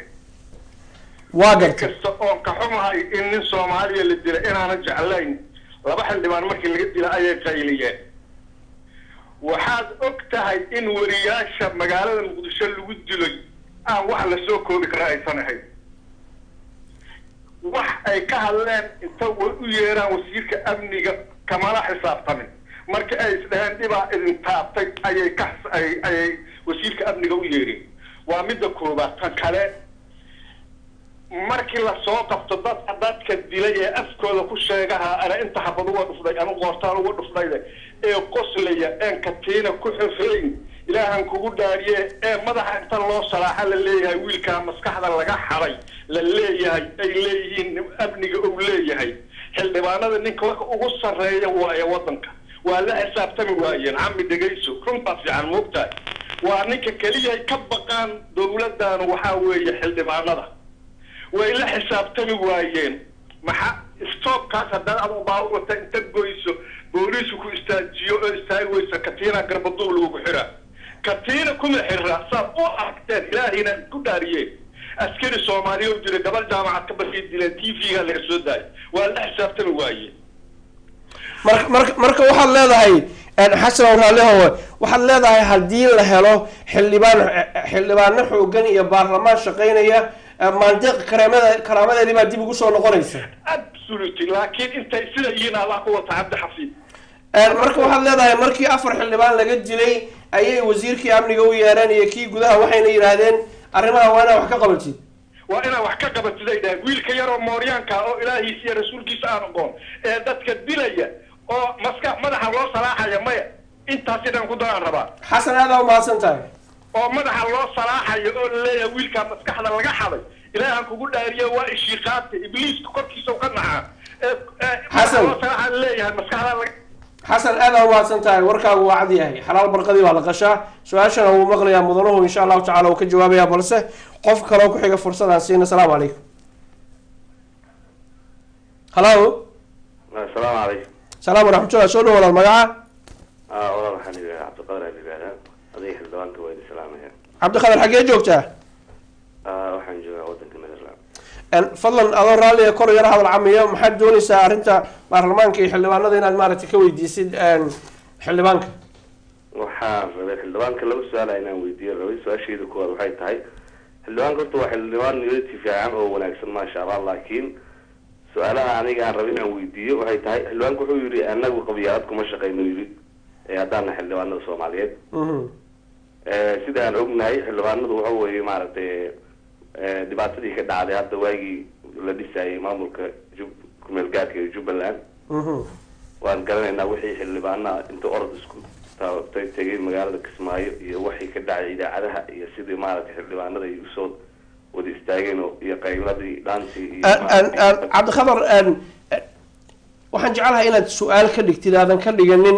sheeko socota xildhibaanku hadduu kismaayo tago waa dhul soomaaliyeed shaqo u tegi karaa waxyaala badan buu tegi karaa su-aal ma qabtaa aada qabtid ood ku qiixaysid ama ku cadaynaysid ama jeceshahay in lagaaga jawaabo inay qabyaalad ku shaqeeyaan aadan cidna magacooda sheeginin may anigu cidna magacooda ma sheegi laakiin sida macnaha aan aragnay waxaan tusaba waxay tahda qabyaaladii ku shaqeeya waanba aragnay sababta qabiilay u kala safteenba marka waxaad leedahay qabaa'il bay u kala safteen oo xildhibaanadu qabyaalad ku shaqeeyaan hadda waaba sida aan aragnay dadkii laakiin maxaad ku cadaynaysaa baan ku weydiiyey isaga sooceen maamul xildhibaanadii kale waa mahadsan tahay cabdikhadar thank you su-aashayda labaadna raba inaan weydiiyo wuxuu yidhi halo wado su-aashayda waxay tahay wuxuu yidhi macnaha xildhibaanadu maaragtay lacag ma qaataan markii maaragtay mooshin iyo wax la keeno oo problemka noocaas macnaha waa ka nadiif sidaan idaacadaha aragnay qof dumara oo xildhibaanad ah oo tiri maaragtay waawey maaragtay laaluush iyo maaragtay waxaan qaadan jirnay iyo maaragtay markii programkan oo kale uu yimaado ka daawanaba waxaan jeclahay inaan hoosta ka xariiqo tv-ga universal inuusan xaqiijin karin arrintaas laakiin ra'yigaaga iyo fikirkaaga xaq baad u leedahay tv-guna dadka o dhan buu wada qaadaaye soo gabagabay cabdikhadar hagaag cabdikhadar from netherland cabdikhadar iyo xasan waxay idinku eedeynaya waa maqlaysaa umadii soomaalida baabaaysa xildhibaanadii alleynaya markaasi xildhibaanadu kicintii ka horreysay balaha iska horredeynta waxaan rabaa inaan ii sheego runtii macluumaad la-aanta waxay keentaa dhibaato badan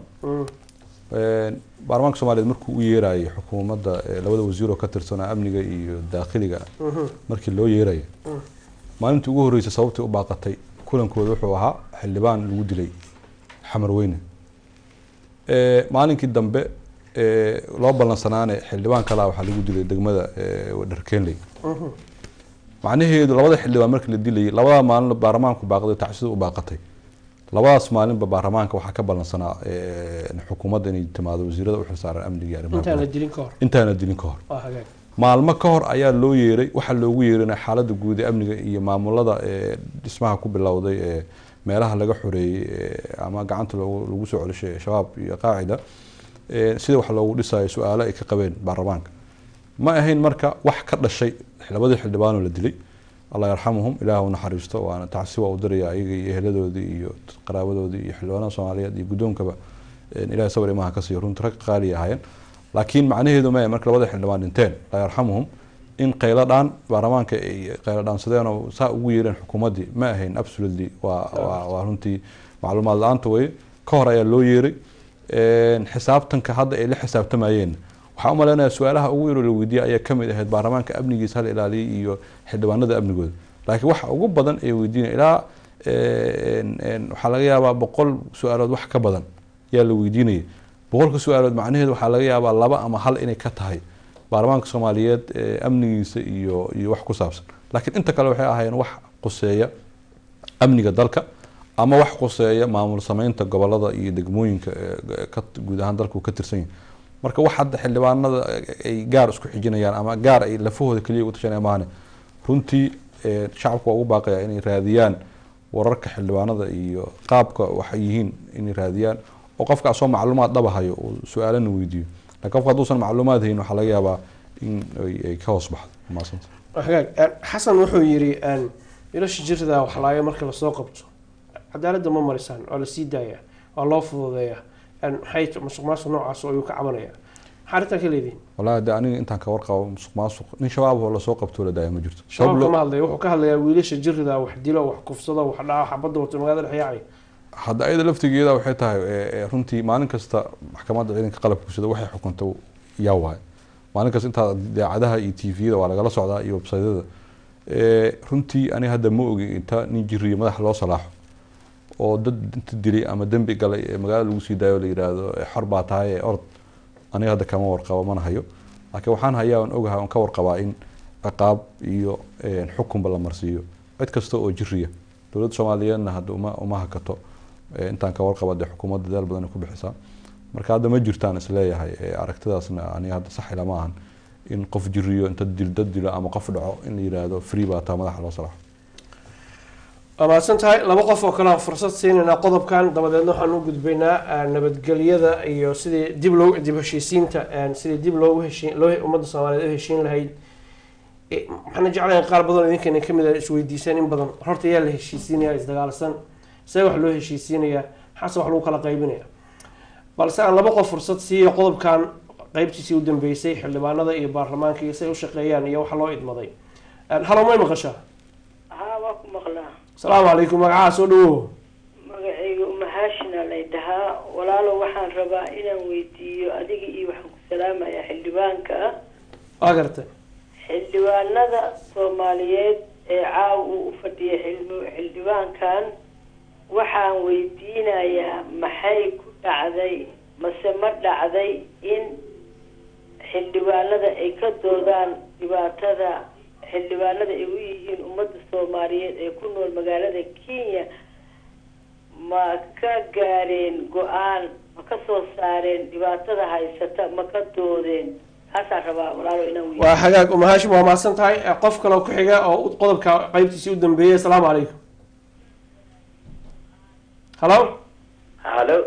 assalaamu calaykum عليكم السلام soo dhawaad mi magaca حسين حسين تي في اسك بختي soo dhawow arinta xildhibaanada iyo baarlamaanka maxaa ka leedahay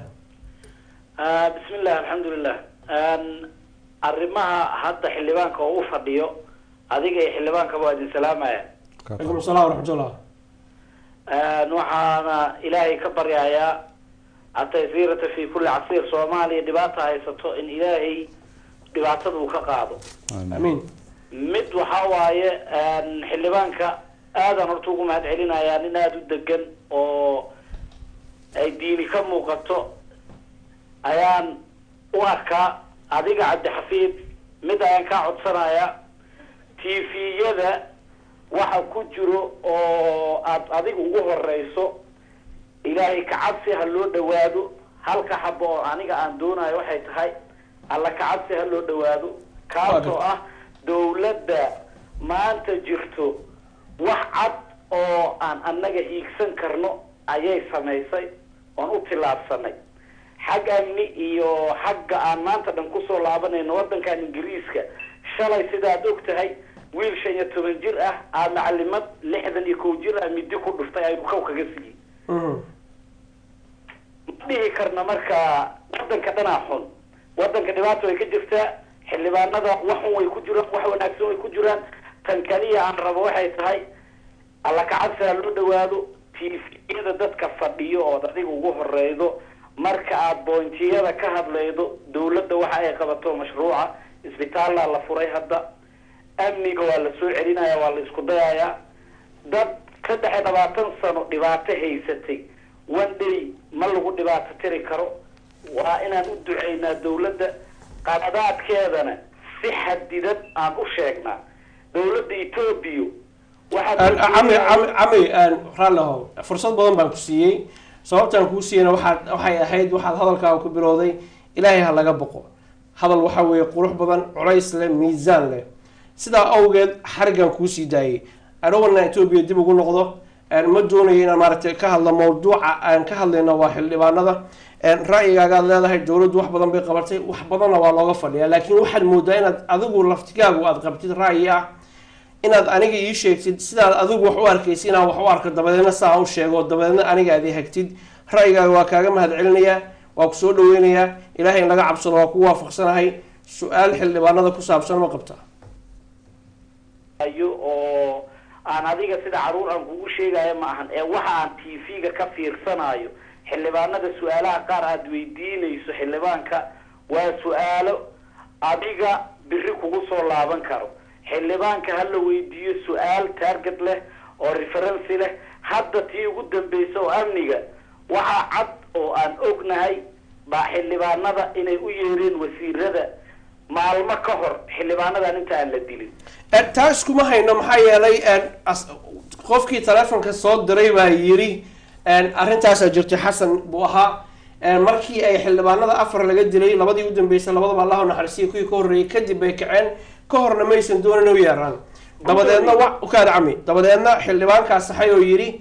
xog la'aan baa ku haysa qofkii telefonka soo diray weeyaane arrintu saas ma ahayn arrin qorsheysan bay ahayd laba maalmood ka horna waxay u baaqatay dilkii nimanka geeriyooday oo gacanta ka gardan ay dishay ayay u baaqatay su-aalaan reference lahayn ma ahan waa su-aal legitimate mararka qaarkood dadku xog iskama hayaan ninka soo wacayna su-aasha uu ku saxsanaa xildhibaankuna su-aashiisay ahayd buu u sheegay u saxay meeshuna halkaas ayay arrintuna ku egtahay adigana waqti badan baan ku siiyey have a nice day khadkaas ayaan jeclay inaan kusoo gabagabeeyo arrintii xildhibaanka cabdiraxmaan xildhibaanada horta waa mahadsan yahay xildhibaanka ugu horeeyay yarkii nala soo xiriiray haashim waa mahadsan yahay waan oga mahadnaqaa dareenkiisa gaarkaa ku aadan dhibaatada Kenya ka jirto runtii waa arrin xanuun badan in de Soomaalida hadda Kenya ku nool sida loo galana baarlamaanka Soomaaliyeed waa anoo hadda afkiisa ku hadli kara aad runtii uga xunahay waxyaabaha dhacay maalmaha maqlaysa gabar Soomaaliyeed in inta dabaq iska soo rido kadib dhibaatooyinka ka soo gaarto runtii dareenka shacabka Soomaaliyeed iyo dareenka hadda Hisham muujiyay runtii waa dareen runtii la rabo in la muujiyo maxaa yeelay dadka dhibaataysan oo meesha jooga walaalka oo Soomaali ah oo kula dhiiga oo muslima oo runtii duruufo gaar iyo dhibaato gaar haysato oo runtii imtixaan runtii aan dhihi karo ay ku jiraan laakiin baarlamaanka Soomaaliyeed talaabo u qaaday saa la socotaan wiigi la soo dhaafay waxaa loo diray warqad official oo baarlamaanka Soomaaliyeed uu codeeyay oo loo diray dowladda Kenya inay maaragtay arrintaas ayadoo lala tiigsanayo sharciyadii xuquuqda insaanka iyo inaan isku xadgudbin xaq qaxootiga uu leeyahay adduunkan isku waafaqsan yahay ayadoo la waafajinayo yaa warqad official ee baarlamaanka Soomaaliyeed uu codeeyay ay jirtaa oo loo qoray dowladda Kenya kadibna jawaabtii ka soo bixiyeen hadda ani kama warqabo waxa ogtiin hadda xukuumadda Soomaaliyeedna golaha wasiirada maalin hore way ka fadhiisteen arrintaas madaxweynaha taqriiban uu ka hadlay arrintaa marka waa arrin runtii xasaasiya oo dhibaatada shacabkaas meesha ku haysatana dowlad ahaanna annagu xildhibaan ahaan qaybtayada waa qaadanayna waana qaadanay waana ku tala jirnaa haddii de waxa sii socdaan inaan maaragta iyadana mar labaad dib ugu noqono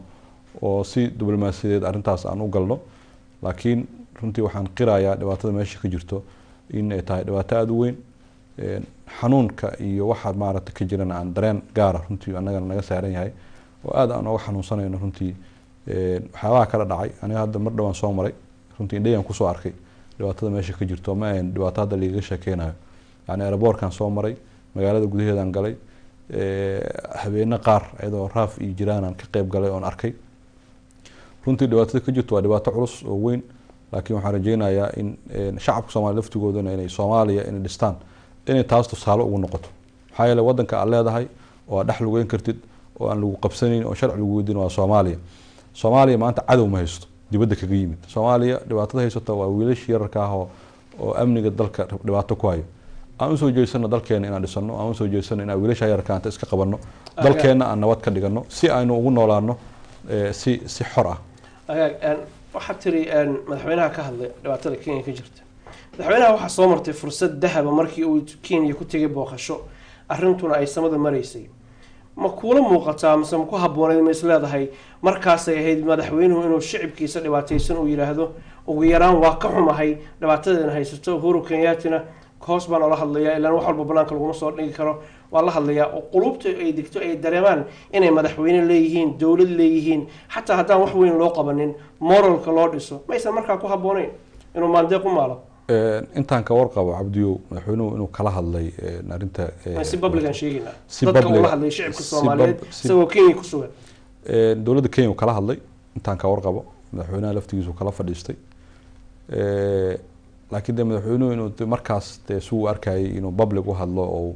arrintaa ka hadlo dee waxaad asaga qusay waa aniga Cabdiraxmaan xildhibaan ah inuu qusayso laakiin waxaan isleeyahay kaalintii madaxweynaha uu lahaa runtii wuu qaatay dadku hadday rabaan dee sidai wax u rabeen anigu ma garanayo laakiin madaxweynaha Soomaaliya waa ku amaanan yahay inuu kaalintiisa qaato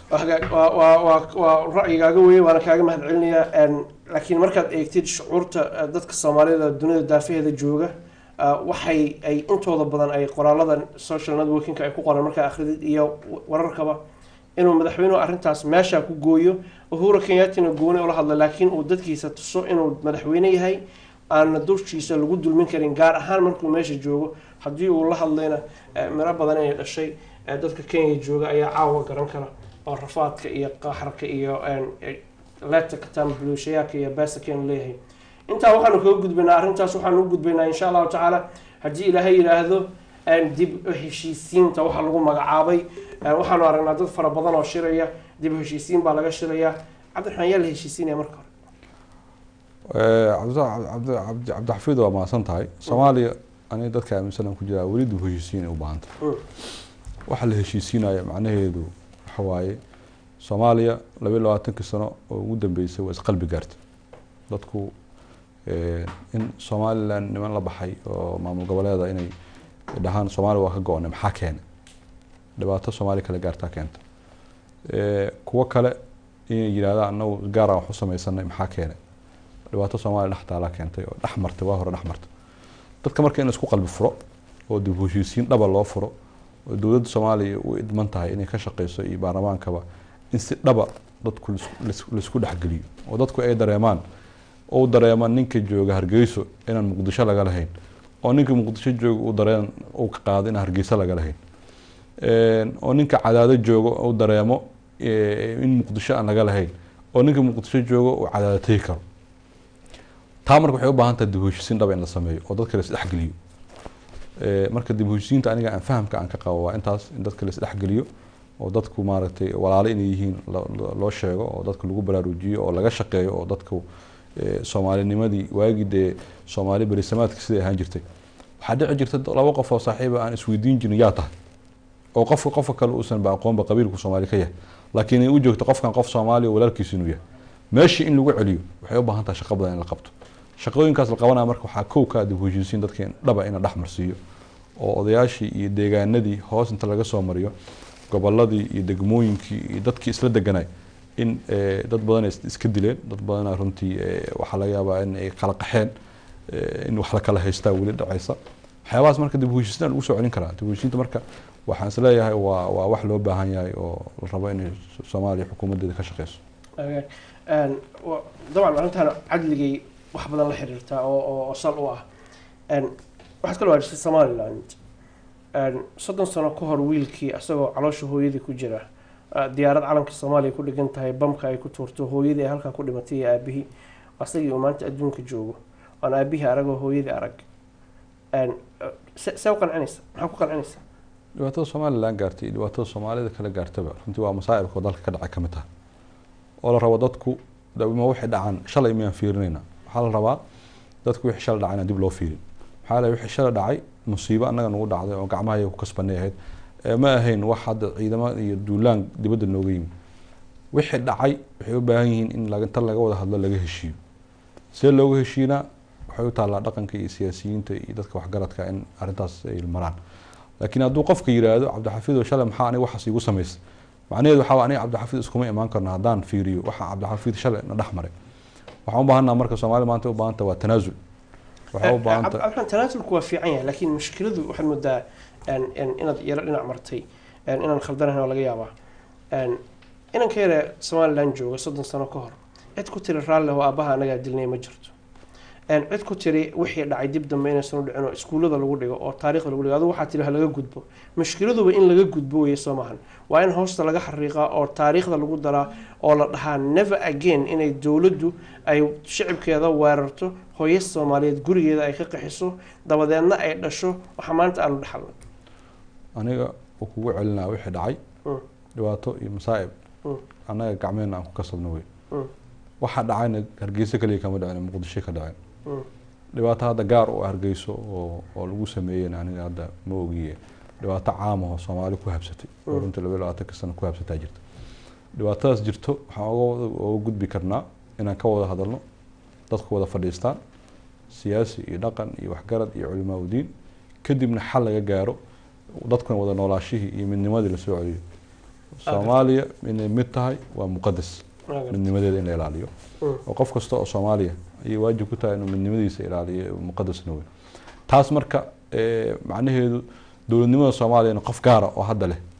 oo ma jirto shalay madaxweyne Sheekh Shariif Ashala maanta yimi bari u tagaya waxa marka way naga dhaxaysaa dawladnimada waa wax Soomaali iyo annaga mushtarak kuna maadaama waxa meesha yaala wax mushtarak aan kuna ay tahay waxay u baahan tahay in la wada ilaaliyo midnimada laga wada shaqeeyo wixii dhacayna dib u heshiisiin dhab laga hado waa gartay topican oo aan cadaalad u sameeynin saad daawadayaal dareemaysan waqtiga ugu yar awgeed waxaan jecelahay 2 ama 3 qof oo kaliya inaan fursad siiyo dabadeedna doorashada 2014 aan ku soo gabagabayno doodan ama warkan insha Allah taala doorashada 2016 aan la jeedaa dibnaha dabcan iga xaday marka waxaan siinayaa 2 qof ama 3 qof mawduuca dib u heshiisiinta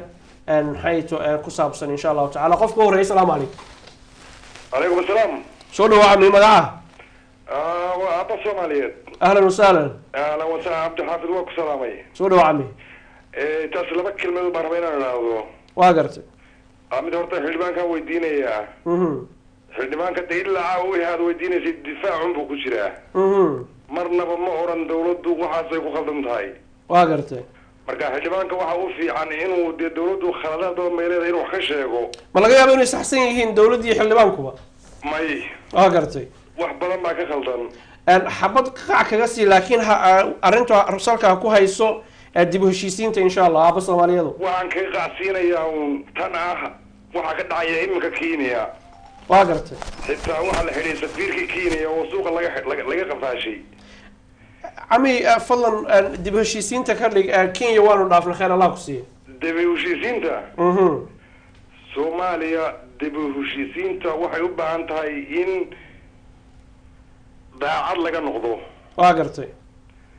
oo xaq la isugu yimaado oo diinta islaamka lagu xukumo wadanka hal midna waa oranayaa waagartay waxaan u jawaabayaa gabadhii ka soo hadashay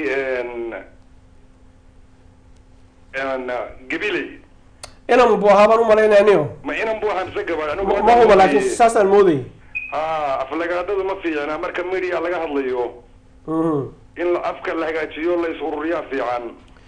laakiin shakhsigaasu wax ma aflagaadeyna magacyuu sheegay soo maaha ma iska qabyaalad bay ahayd waa hagaag waxaan jeclahay khayr allah ku siiyo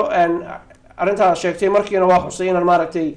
cidna la magacooda lasoo qaadin si guudad ahaan loo hadlo waadna ku mahadsantahay aaba soomaaliyeed waqtiga ugu yar awgeed fadlan iga raalli ahow aad baan kuu salaamayaa cabdi xaafid allah ku xifdiyo saaxiib thank you qof kaloo ku xiga qodobka dib u heshiisiinta asalaamu calaykum calaykum asalaam waraxmatullahi wabarakaatu soo dhawaad magacaha magacaygu caliya nasro waxaan kasoo hadlayaa wadanka u k ahlan wasahlan nasro xildhibaanka waa salaamay adigabo ahlan wasahlan dib u heshiisiinta horta dib u heshiisiinta shacabka wax weyn kalama qabaan oo dadka koonfurna waxay joogaan hargeysa dadka hargeysana muqdishoy joogaan laakiin xoogaa siyaasadiyaa wax yar cariiri ku jirtaa annagana waa isu duceynayna horta ilaahay siyaasiyiinta ha isuso way saxa ay ku heshiiyaan ummadda weynaasi way dhibaatootay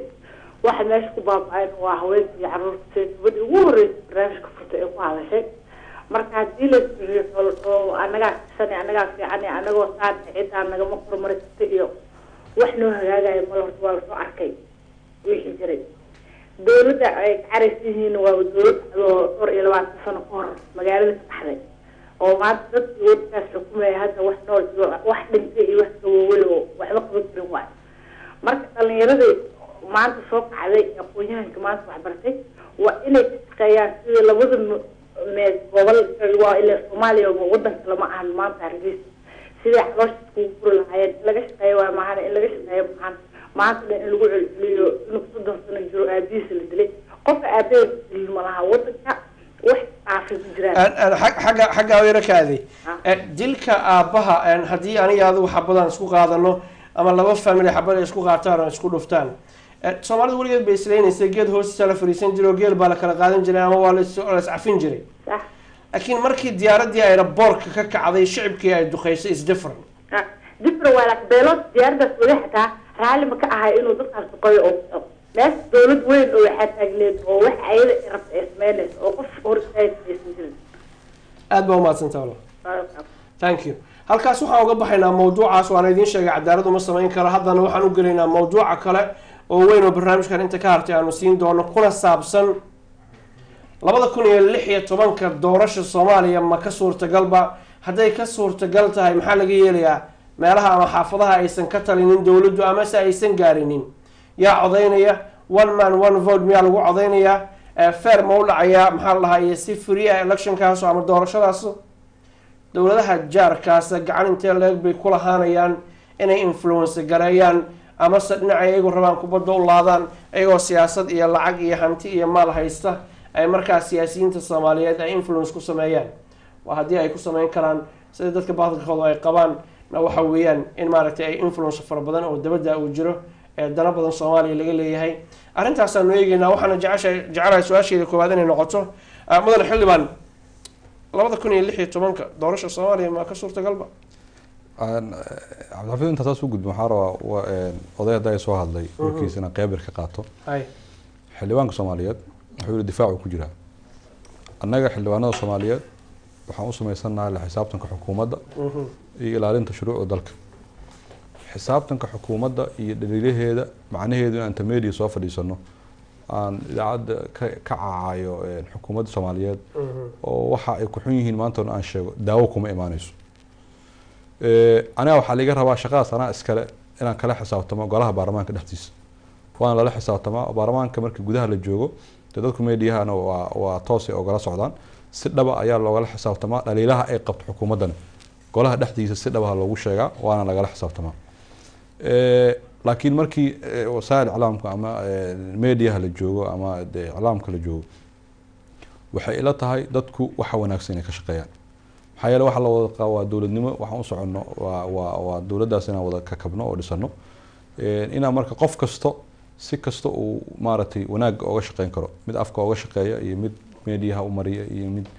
gacan ka geystaba in laga wada shaqeeyo horumarka dowladnimada iyo ilaalinta mabaadi'da dowladnimada waa dardaarmaya iyadan midda labaad doorashada 2016 mandate-ka ama waxyaabaha laga rabo xukuumadda Soomaaliya wasaaradda gaar ahaan dastuurka iyo arrimahan doorashooyinka u xilsaaran oo hadda wasaaradda cadaaladda iyo wasaaradda dastuurka hadda iswada wata waxaan ka rajeynayaa inay noo keento qorshihii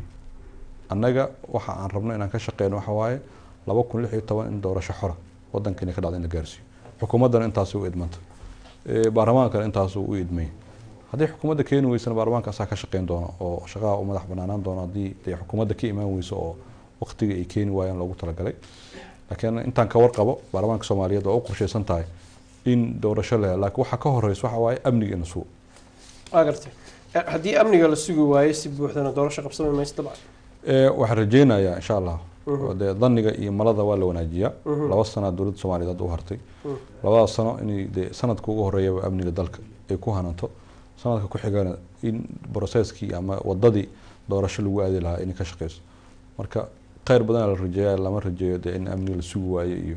halka in la aadamo laakiin waxa muhiim in la noqdo realistic oo xaqiiqada aan indhaha laga laaban laftigeedu waa mid meesha ku jirta وهجاي طبعا وحال لسه أحزاب اللي political parties ضد أو أحزاب نقطة أو كامبين قريسال لسه اللي هذه يقولك على الشباب أي صوص صار حزبي أسقوا مركز سياسية إلى هذا هو كوان مسكدينا حوالنا ونرحب علينا طبعا أنتي وأنت صباش حماتاي مركز كذب نحن كذب قلينا محلي دور شوين ملسول وينيا وما la cafinaya ayagoo cafiskii weynaayo duuduubka loo liqayo sheegaysa ma lagu daraya si ay uga mid noqdaan doorashooyinka dhulkana nabad loogu soo dabaalo tafiido de shabaab iyo wixii aaminsan yihiin laga yaabaa inay wax badan ka qarsoon yihiin mabaadiida shabaab kamid baanba Soomaaliya dal la yiraahdo inuu jiro gabigeedaba adigana waxa ka hadlaysaa Soomaaliya iyo xisbiyo loo sameeyo wuxuu aaminsan yahay adduunka oo dhan ay meeshii rabaan bay kaga noolaan karaan wax la yiraahdo dawlad gaar ah Soomaaliya iyo Kenya iyo Ethiopia iyo la yiraahdana ma qabaan mabaadiidoodana kamid ma waxa aan rabto oo systemka iyo dawladnimada iyo nidaamka ay ilaalinaysid oo rabtid iyo xisbiyadana wax hadda ay ku fikirayaan ama mabaadiidooda iyo caqaa'idkooda wixii aaminsan kamid ma saas daraaddeed suuragal ba ahayn waxyaabaha de mustaxiilka kamid tahay shabaab oo xisbi samaysto laakiin de cid kasta oo dawladnimo Soomaaliyeed rabta oo si silmi wax ku raadinaysa oo shuruucda dalka u taal ilaalinaysa oo nidaamka dawladnimada ilaalinaysa dawladda Soomaaliya muddo laakiin xisbiyada hadda baarlamaanka Soomaaliya u taala iyo xukuumadaba inay sheegto imise xisbi wadanka noqona ilaa hadda lama jaangoon waa maxay shuruucda iyo nidaamka xisbiyada ay yeelanayaan baarlamaanna ma keen xukuumadana wali ma sakeen arinta marka waa arin process ku jirto la raba in 2016 la gaaro ayadoo xisbiyadana cad yihiin inta xisbi wadanka laga sameeyay ay caddahay iyo siday noqonayaan shuruucda xisbiyada in la diyaariyo marka waa wax de process ku jira u baahan in laga shaqeeyo hadda wax miiska maanta iyo bari saaran ma ahan waana baarlamaanka Soomaaliyeed ku mashquulsan yahay waan rajeynayaa in 2016 ka hor systemka xisbiyada iyo nidaamka la helo doorashada loo diyaar garoobo marka waa insha Allah ku rajoonayaa haddii ay dhacdo in xataa al-shabaab ay ama hubka dhigaan ama laga guuleysto wadanku nabad noqdo ciidamadan qalaad ay iska baxaano sidii barisamaadkii lagu noqdo dawladdu capacity ma leedahay ay ku gaarsiiso election meel kastoo Soomaalidu ay degan tahay dhulka Soomaaliyeed marka la fiirsho haddii de sida ay sheegayso khayrka badan ay dhacdo inta shabaab hubka dhigaan oo ummadda Ilaahay ka mid noqdaan hatta wax diidaayo meesha ma jiraan in amnigiina inta la soo doorashada la aado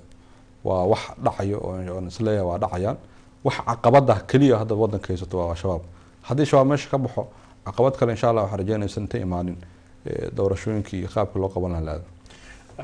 waa kugu soo noqonaya dhowr qof aan fursad siiyo insha Allah tacaala barnaamijkan waa gabagabo mawduucan wuxuu ku saabsan yahay ama qodobkan wuxuu ku saabsan yahay oo kaliya aan ku eegaynaa doorashada 2016 la iclaamiyay inay ka dhici doonto Soomaaliya qofka horeeyay assalaamu calaykum وعليكم السلام عبد الحفيظ soo dhawaad magaca waxaa magacayga beera la yidhahaa waa garsay waxaan ka hadlayaa Sweden magaala magaceeda Stockholm haddaan ka hadlo doorashada soo dhici doonta haddii Ilaahay qadaro hadda walaalo kulleyba anaga muxuu ahay dowladda shisheeye baa gacmaha nagula jira maantii dhaweyta markii muxuu ahaayey haddii Ilaahay kuu roon yahay Ilaahay na cafiye wadankeena uu ka dhacay doorashada ونيب في عن بانو هيني بل هدنا واحد مدة وحنا إن هجاجين وحنا ولي اسم هجاجين ولو ما عرفت أما شعب كهنا قتلوا دبعته نفتح دولة كريجي سكتاجي واقرتي oo haddii shacibku aanu taageeraynin aanu maaragtay garab taagnayn maxaa malaynaya dowladda waxba aysan ka soconin taa haddaan ka gudbo kolleyba dowlado shisheeyaa gacmaha nagula jira marnaba niyadii aanu haynay markii ugu dambeysay ee dalkeenu ka dhacay doorashada waxaanu islahayn iyo ninkan madaxweynaha maasha allah waxaanu islahayn de waa nin cusub hadda wax walba hagaagayaan haddana bal wax hagaagi ma leh waxa uu sheekada ku jira waxa meesha ku jirta waa dowlad shisheeyaa gacmaha nagu walaaqaysa ilaahay baanu leenahay wax kaloo waa أنا كل مركو هذا بربر هذا اللي يتصل مركا يا واباسنت خير الله كسيه وهي قف كلو كحيغا موضوع دورشده 2016 maxaa kula tahay see u aragtaa maxaad is leedahay dowladda shicibku way ku caawin karaan maxaa yeelay dowladdu waa shicibka Soomaaliyeed weeye qayb intee laag bay ka qaadan karaan ummadda Soomaaliyeed in ayagu ayatiinkooda u tashtaan oo ay rarka iska rogaan oo ay maandeeq maalaan mar labaad halo may maqashaa halo السلام عليكم. عليكم السلام. شو دو عمي؟ ما صدق ولا الكيس هذا أبو دواء. مقعة؟ مقعة ومحمد. وهياك محمد حكي جوكتا؟ سويدنا جوكا أسوال. وهياك موضوع على محد كلا هذا؟ ما عليك موضوع عنيته دور الشرطة يتو الصومال هذا تحل إيش إني سودا حتى مو ملايين أيوة. محد كوسا لينيسا؟ I don't think so. ما بخبط فكرة ذاتيته because dadkii bas ma rabaan barnaamijka ku mideeda kale waxaan rabay inaan weydiiyo ninka meesha fadhiya oo mudane Cabdiraxmaan xildhibaanka waxaan rabay inaan weydiiyo dadka soo barakacay dhibaatadooda maanta telefishinada ka aragno see baarlamaanka uga hadli waayeen dadka soo loogu qabto haday wax la soo gaaraan intaas bas rabay inaan weydiiyo waa gartay ma san tahay waxaan jecelahay insha Allah taala su'aashaas inaan ka gudubno sababtan waxay tahay qodobkan ka hadlayna ma waafaqsana waxaan siinayaa qofkii u dambeeyay fursad موضوع دورشده 2016 سؤال كقبا او جعلنا ويديو حلبانك سؤاشس ان شاء الله تعالى سي امده لو وعدي حقيقه waxay tahay هلو ما مقشا هلو السلام عليكم عبد حفيظ وعليكم السلام سلامتي اسلامك عليكم السلام ورحمه الله عمي سودو مغعاه وحاوي محمد يونس سرجيتو كلا سو hadlaya وهاك ميل فوق baa ka soo hadlaysa ma rabaan ka dhex galo si talantaal iyo si daashay ala kulli xaal waan ka soconayaa waxa weeye su'aaluhaaga caawdo waan ku jiray khadka unfortunately taan la kulmay baan ka jawaabayaa imika وهاك waxa tahay qofkii u dambeeyay fursad baan ku siinayaa soo daa waayahay su'aaluhu ilaa caaw markay bilaabmeen khadka waan ku jiray nasiib laakiin waxaan u helay taan imika ay tahay su-aashaad inaan ka jawaabo oon tusaale u soo qaadanayo horta Soomaali nasiibkeeda ay leedahay laakiin doorashooyinka 2016 ee Soomaaliya ee imika su-aashaadu ay tahay waxaan filayaa waxaan tusaale u soo qaadanaya caawa Hargeysa waxa ka dhacay waxaan loo fadhiyin xisbigii talada waddanka hayay beeluu ku qaybiyay intii damiirle ee sheeganaysa Somaliland way ogtay qabiil baa cad maanta halka u kaadi raallihow waxaan ka hadlaynaa doorashada 2013 Soomaaliya hadii ilaahay yiraahdo 16 iga raalihaada dhowr jeer baan 14 haddan ku jirnaa marka dibnaha iga qaadanaya habba waxaan ka hadlaynaa doorashada 2016 Soomaaliya beelaha Somaliland degan ma doonayna wax hadashid ayagu markay maaragtay doodayaan insha Allah taala ka qayb gal dabadeedna ra'yiga ka dhiibo doorashada Soomaaliya ka dhacaysa maxaa ka leedahay alma ku soo qaadanaya sample baan soo qaadanaya just for example when I talking about the Somalia marka Somalia magaca sheegin magaca laakiin sheegin magaca qabiil ma rabno inaan maqalno iyo shakhsiyaadnaba wado ana u dagaalamay أنا عدوى بكتشال عبد الحافظ وسوماليا لكن وحن كلام يعني Somali إن يتحي same kind of people inay maanta qabyaalad waxa la yidhaha waa cudure inay ku qaybsataa inuu qaaliyahay wax walba laakiin aan la odhan xisbiyo forget about the xisbiyo war beelaynu nahe saami qaybsi beelaytaynu istirino beel walba tiradeedu inta tay la ogaado waa baktiga ma cunee fuudkiisaan cabbaa waxay quudanaysaa soomaali oo dhami marka waxaan ka hadlayaa anoo hargeysa joogo somaliland oo jecel maanta xamarna baarlamaanku wuxuu ku fadhiyaa 4.5 ma garanay adaa weydiinayay thank you 5 waxa ku haray shantii Soomaaliya weeye waa 5 baa laga dhigay maanta shan maamul goboleed baa kusoo socdeen waxaanan garanay qolada iga raali ah taxdiid in qolada Soomaaliland 5 ka ay ku jirtay in kale shanta maamul goboleed ee soo socda oo lagu beesgareynaya calankii buluuga ahaa waynu iska dayaynaa way noolaadeen Djibouti Ethiopia kilkii shanaad ee Soomaalida anoolada madaxweynaha kilkii shanaad ee Soomaaliya waxaa looga yeedhinayaa Somaliland Puntland kilkii u dambeeyay magacabsada after all I say you Maxamed ilaa hadda waxaan kala ahay su'aal qura oo toosood weydiisid mudana doorashada baarlamaanku ku fadhiyaa jooga Muqdisho June July maxaad xafid igu celiso ashad maxamed waxaan jeclahay inaan ku mahad celiyo ka qayb qaadashadaada qofkii u dambeeyay tahay waana kaaga mahad celinayaa waqtiga iga dhacay nabadgelyo saaxiib amaadsantahay kaasi wuxuu maxamed naga soo wacay Hargeysa thank you saaxiib mahadsanid fursad badan ma ku siiyay Cabdiraxmaan waad maqashay walaalaha